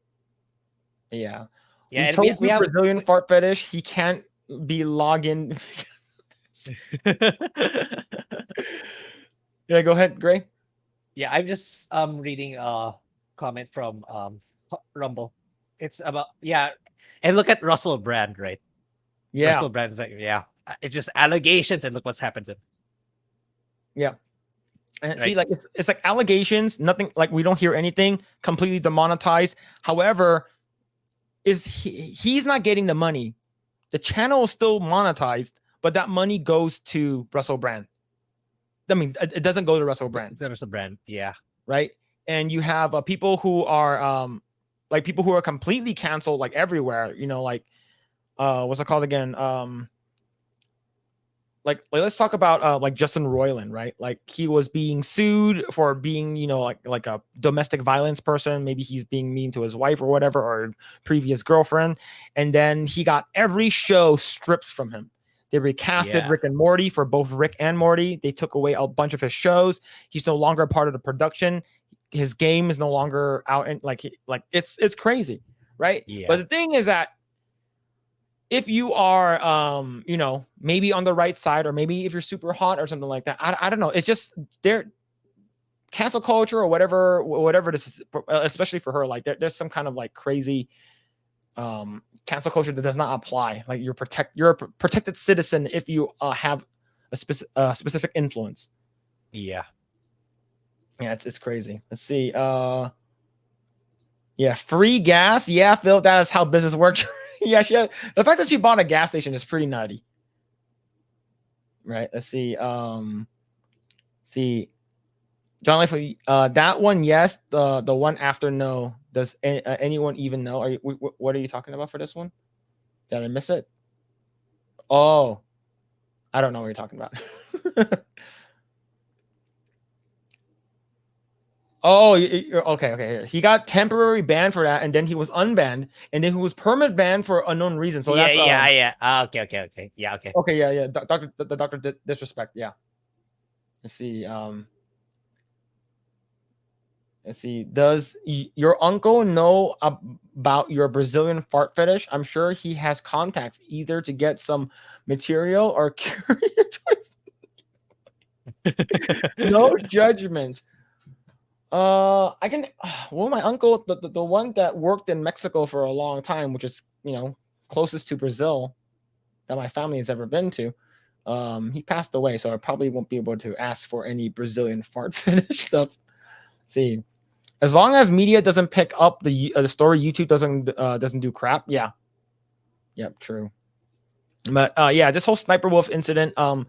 So do you think that her apology, even though if it's scripted, do you think that she should get remonetized?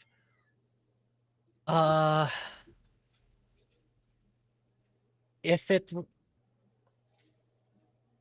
in Instagram, she should be completely banned because like Instagram, IG is completely liable if something happens to Jack's films. And as for YouTube, she should be banned for, I'll say, a reasonable amount of time, like at least a year, in my opinion. Because like, yeah, it's she regrets it not because she regrets it because the backlash was so strong.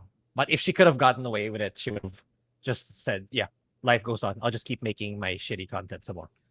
So, yeah. So probably, yeah, banned for a significant amount of time.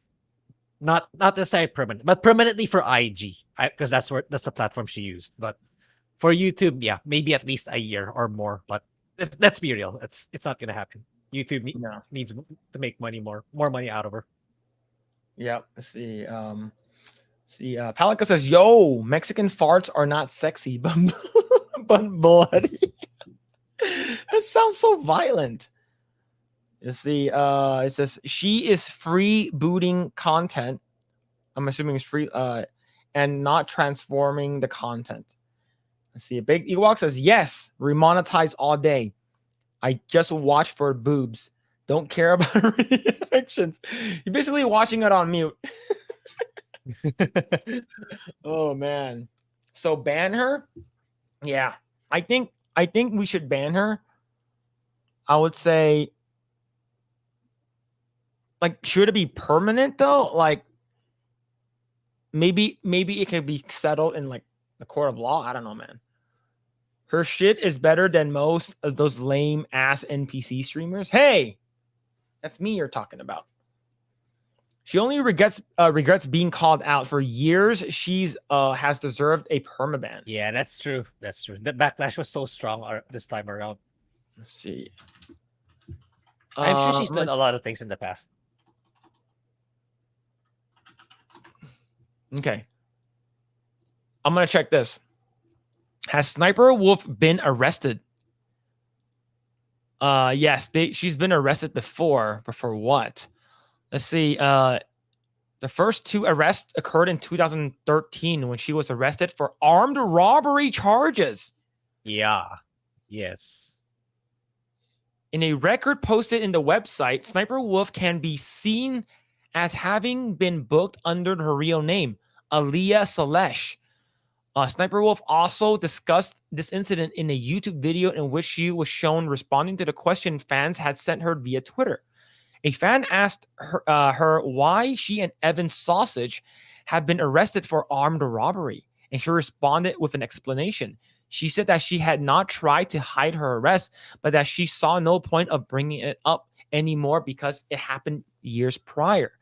Armed robbery, but she lived in California, and we are fucking soft on crime here in California. Sniper Wolf was arrested again in 2016. She clarified what happened to her perspective in 2016 in the video, saying that she and Sausage were both arrested because their neighbors had overheard her screaming in relation to an argument that they were having and called the police on them. As she discussed how she and Sausage were transported to jail, we were just talking about how stupid and unlucky and unfortunate this whole situation was because we just wanted to get frozen yogurt. What? Okay. Sure. I still find it funny that the boyfriend's name is Sausage. She gonna be getting the sausage, all right. Yeah. Let's see. My issue is that should people be banned for off-platform conduct? Not sure. Doxing wasn't on the tube. No, it wasn't on YouTube. It was on Instagram. But the thing is, there have been instances where other people have been banned on a different platform that they did outside, right? I believe Twitch and during TwitchCon, they just released this thing saying that you can get banned off of Twitch if you did something outside of Twitch, even though it's not on Twitch. So let's say if you got caught doing something on a different platform, like on IG or Facebook or whatever, you can get banned off of Twitch. So, doxing is pretty crazy. The thing is, Jack's film has a lot of subscribers as well. Yeah. Right. So I'm pretty sure there are haters out there who wouldn't mind. Hey, especially Baked Ewok in the chat. She's so hot. I will do anything for you. You know, like finding out where Jax live. Like, you know, there are people who are like that are willing to go to people's houses, right? Getting swatted is being a huge thing. I believe there's someone, I'm not sure who this person is, but they were swatted, and then of course they were armed, so they went to the door, and then the police shot them and killed them. So swatting is a scary thing, right? Like I'm pretty sure a lot of people have been swatted before. Yep. Okay. What? Phil? She streams in sound. Wait, hold on. Let me go read this one. My issue is that Speedway should be banned, right? She streams with sound. Yeah. Let's see. Stealing the face of a horse. Big Ewok says, so hot, she's got a crime record. If loving the Lord's creation is wrong, I don't want to be right. But I think she got a lot of work done. Right? Let's see. I don't think off-platform conduct should be bannable unless you are convicted of a crime for that conduct. Well, she is not arrested yet, or she hasn't been arrested, but doxing is pretty big. I'm not sure what the rules are, right? Yeah. Yeah, go ahead. Charlie was saying also that this has to be illegal in some capacity, but he's not familiar with Californian laws either. Let me check right now. Doing it live.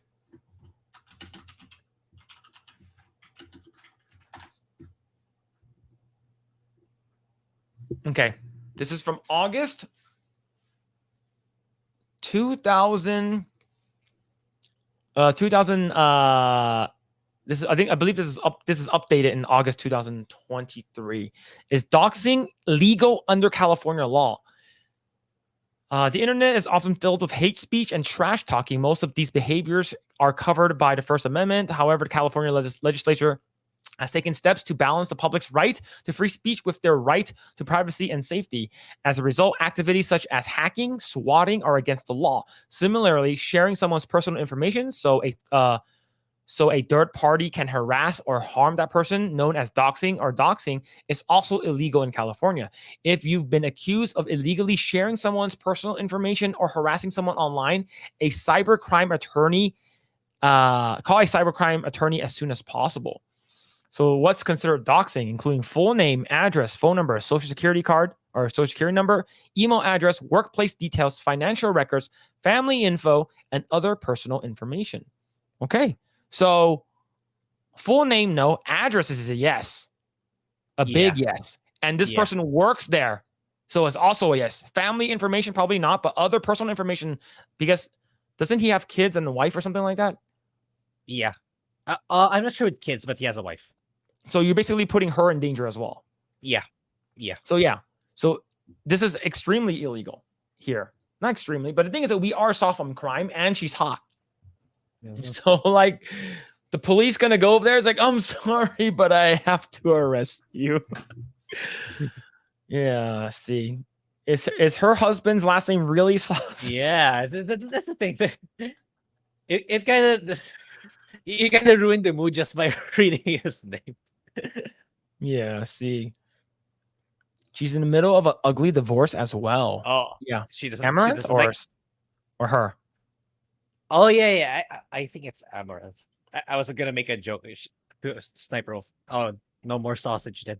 Yeah, no more sausage for No more you. sausage. The quartering goes to his local police stations once a month to remind the cops swatting is a thing on YouTube and not to go in guns blazing. True. True. Let's see. She showed the front of his house with his kid there. Okay, yeah. If that's yeah, that's really bad. Right. I'm not saying that what she did was right. I'm saying that the courts should be the metric of banning for off-platform conduct. By this metric, Russell Brand should not be punished until convicted. Yes. But the thing is, cancel culture is a thing, right? And you got the people from like the British government reaching out to YouTube, like, hey, this person is saying shit. You should ban him. And YouTube said yes. And then they also sent it to Rumble. It's like, hey, Russell Brand is saying a bunch of stuff. You should ban him. It's just pretty fucking shitty. And I'm glad Rumble didn't. And that's the reason why we're mirroring our stuff onto Rumble. Yeah, I want to post more gaming stuff on Rumble, especially my second channel. That's the thing. Rumble is more focused on politics. That's the thing. They're really more towards politics and pop culture. Yeah, the gaming stuff is like they're all let's plays. I checked the gaming section. There's just let's plays, not the kind of stuff that I make. Yeah, Rumble said fuck off. Yeah, true.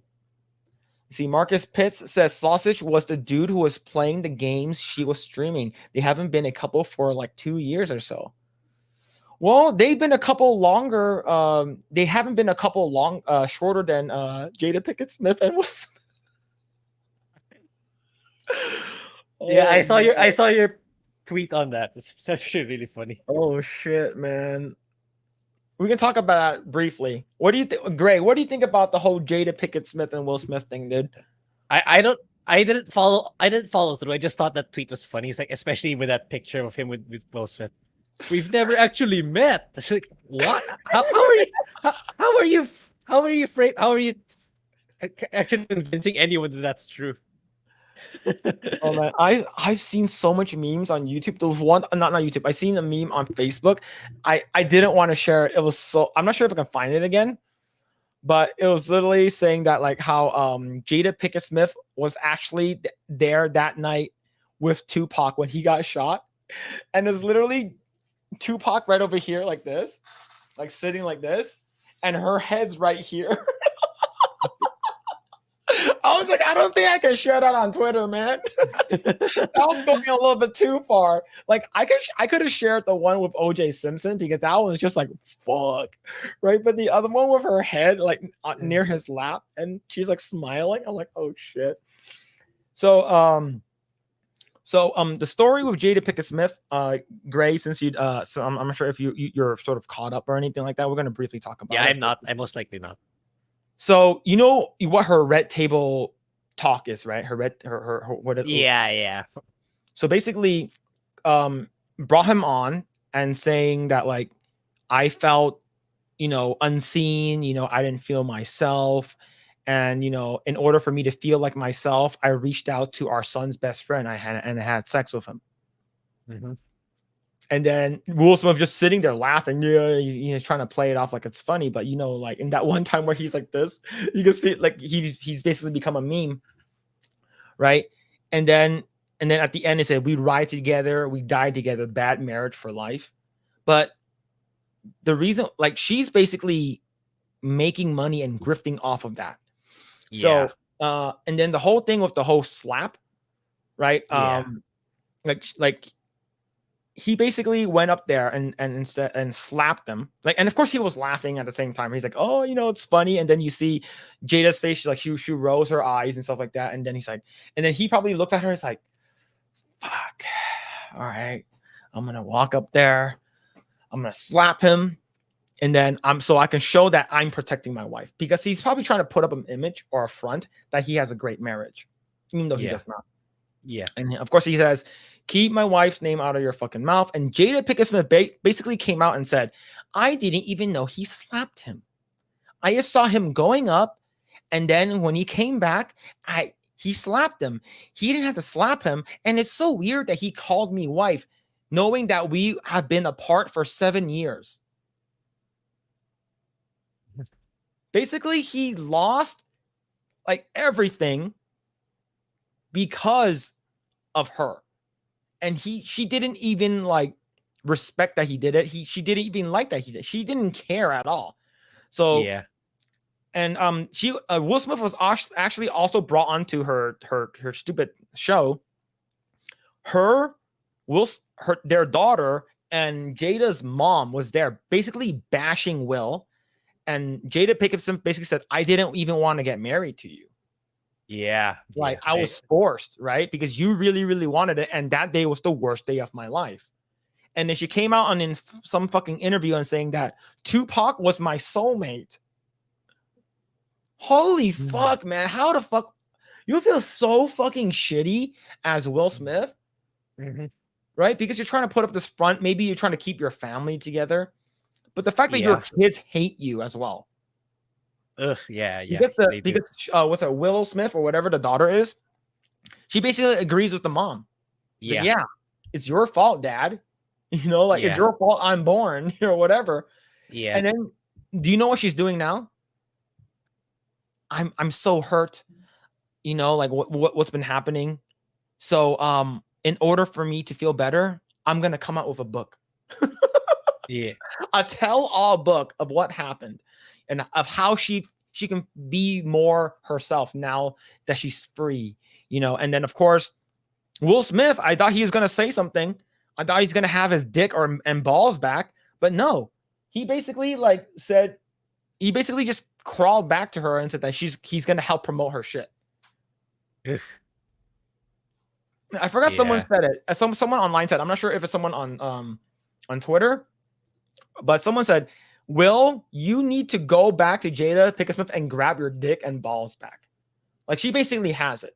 And the thing is that I've been in a slightly different relationship than Will Smith. It's not toxic like that, but I don't want to bash my ex. But I've been in that relationship, that feel where I'm like, I can't really do anything. I can't really say anything. And, you know, why aren't you defending me? Why aren't you saying anything and stuff like that? Like I've seen guys in those type of relationships before, and you just feel so bad for him, right? Like Will Smith was the shit everywhere. You know, like he was Fresh Prince. He was in Wild Wild West, Men in Black. He was in Hancock, I Am Legend. You know, Hitch, like all these, that the movie he did with where he sacrifices his body parts to save people. I forgot what it's called already. And this, the one where he sleeps in the restroom with his son. Like he was literally everywhere. And now like you feel bad for him, but you don't really feel too bad for him because he's not divorcing her, like fully getting rid of her and leaving her. Yeah. For like sure. In my opinion, I think that like he should just get the hell out of that relationship. Yeah, iRobot. Yes, thank you. iRobot was really good too. Yeah, right? but it's for me, it's a thing about the older generation. It's particular his generation, the generation before us. They are so they value optics above everything else. Like, it's okay to live in poverty as long as you show that you have a Ferrari in front of other people. They have that mindset. It's like look good in front of everyone and do whatever it takes to look good. It doesn't matter if your life sucks or it doesn't matter if your life is getting destroyed. Just look good to everyone. It's such a strange mindset for the previous generation. Like, I have family members who are like that. It's like they would do, and they would rather not seek help. They would rather go think further as long as they look good to other people. I don't get it. I don't get it, but I don't know if they were trained to be that way at a younger age. But for me, it's such a detrimental, deadly way of thinking. And that's where Will is at. Like, he'd rather have, I have a marriage. Because like the older generation likes to perceive divorce. Oh, you're a tainted and dirty person by having a divorce. So it's like, it's better to have this marriage, no matter how fucked up it is. At least I'm married. At least I'm married. It doesn't matter if I'm happy. I'll be happy if I'm divorced. Because if I'm divorced, I'm gonna look so bad. I'm gonna like a tainted, dirty piece of shit. They have that kind of way of thinking. That's why. So it's hard to undo that for the previous generation, like people like Will Smith. Yeah, it's what's it called again? Like, it's all about face, right? Yeah. Looking bad in a public eye. It's like, oh, people are gossiping about me. Who gives a fuck? Yeah. Who cares?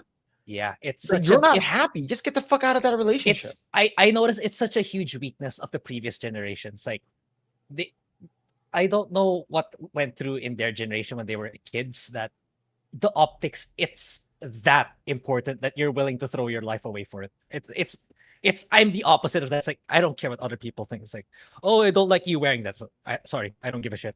You're not paying me to give a fuck. Yeah. I forgot. I completely forgot. Independence Day, Bad Boys. Yeah. He was Yeah, also well, Deadshot in Suicide Squad too. Yeah. He was in so much yeah, good he was stuff. everywhere. He was in everywhere. Most of us everywhere. Yeah, and the thing is that like especially growing up in the 90s, watching Fresh Prince, you're like, damn. And hearing that like how down to earth Will Smith is, how whenever he's at like a red carpet event, like he sees his fans across the street, he will walk across the street to them so he can sign autographs and take pictures of them. It's like, dude, that guy is fucking humble. And then you see the slap. You're like, what? Like, that's so weird, Like I never liked Jada. I never liked her at all. I didn't care that she was in fucking Matrix. I don't care if she was a Nutty Professor. I don't care if she was in what Gotham. That's the only three things I remember her being in. I don't care about her at all. She needs to like not be there, or Will needs to just like suck it up, get away. He'll be a lot happier. Yeah. It's like, but Yeah, that optics mindset, it's so ingrained in their generation. That's the thing. It baffles me too. It's like, wow, it's like if you take that out, it's like you take out their entire brain or something like that. Yeah.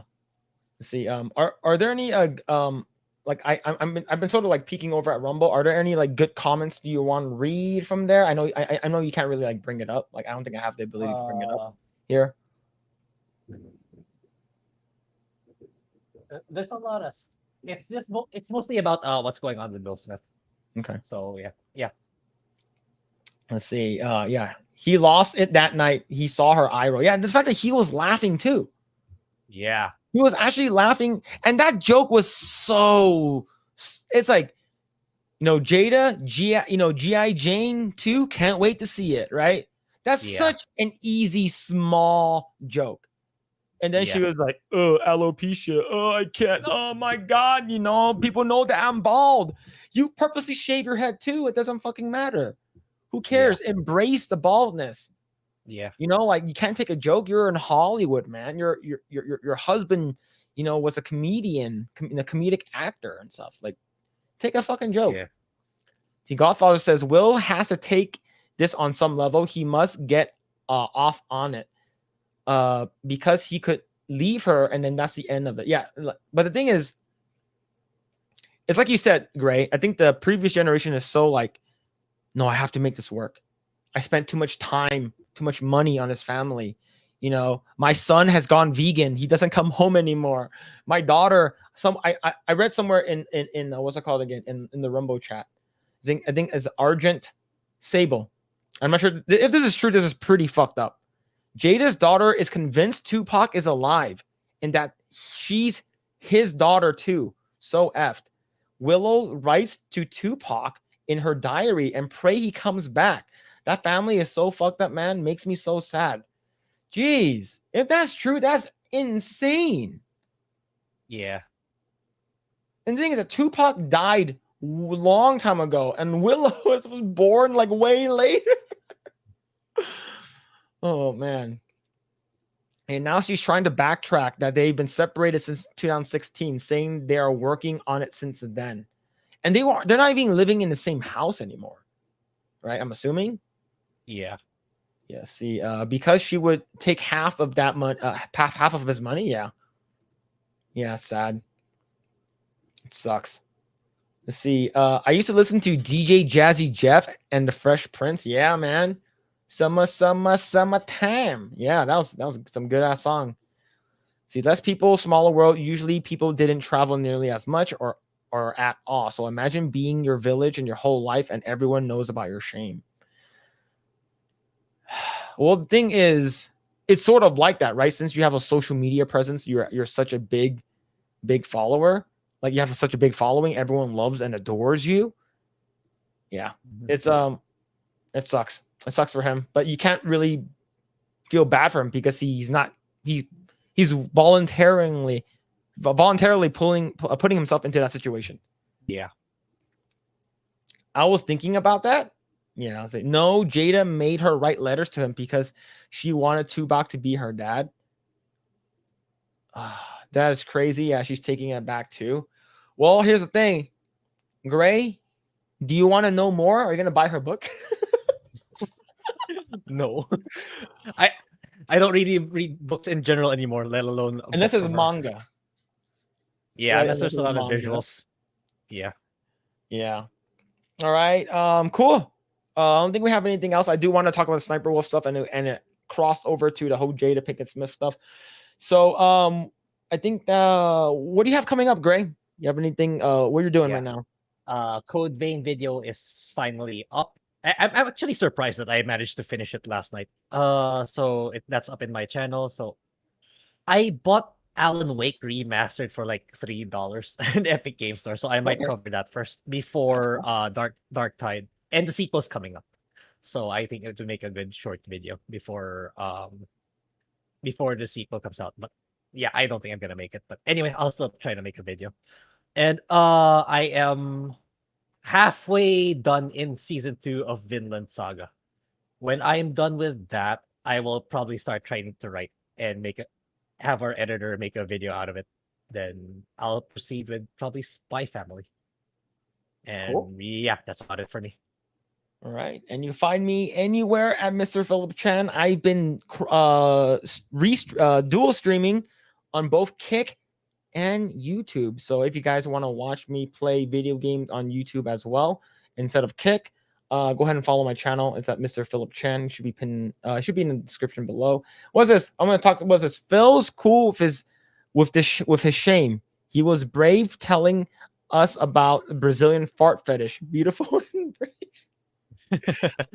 All right. Anyways, we will be back next week. I'm gonna see if Ryan can come on. Not Ryan Kinnell, but my friend Ryan. See if he can come on. Thank you so much, My Nerdy Home Steph, for appearing earlier, for popping by for about an hour, a little bit more than an hour. Definitely appreciate that. Go ahead and follow her. Give her a follow if you haven't already done so. And thank you so much, David Nelson, 21 Palica, Drunk 3PO, Grayson Barnett, Escape from Barbie Land, and Nagy. Thank you guys so much for the super chats and the gifted memberships. Thank you guys so much for hanging out. We really appreciate it. We will be back next week. Hopefully, we'll try to get a guest, but we will be dressed up for Halloween. That'll be our Halloween stream. So we will be dressed up. I can't wait to see what Grae's gonna wear. Yeah, it's nothing special. Don't get overhyped by it. Yeah, and thank you everyone on Rumble. We actually have a couple people watching us on Rumble. Thank you everyone on Rumble for commenting. Thank you so much, Grae, for keeping an eye on the Rumble chat. So if they do have any questions, they can do that. And thank you guys for hanging out. We will be back next week. Hope everyone has a great week. We'll make some segments for the channel, and yeah, take care. See you guys next time.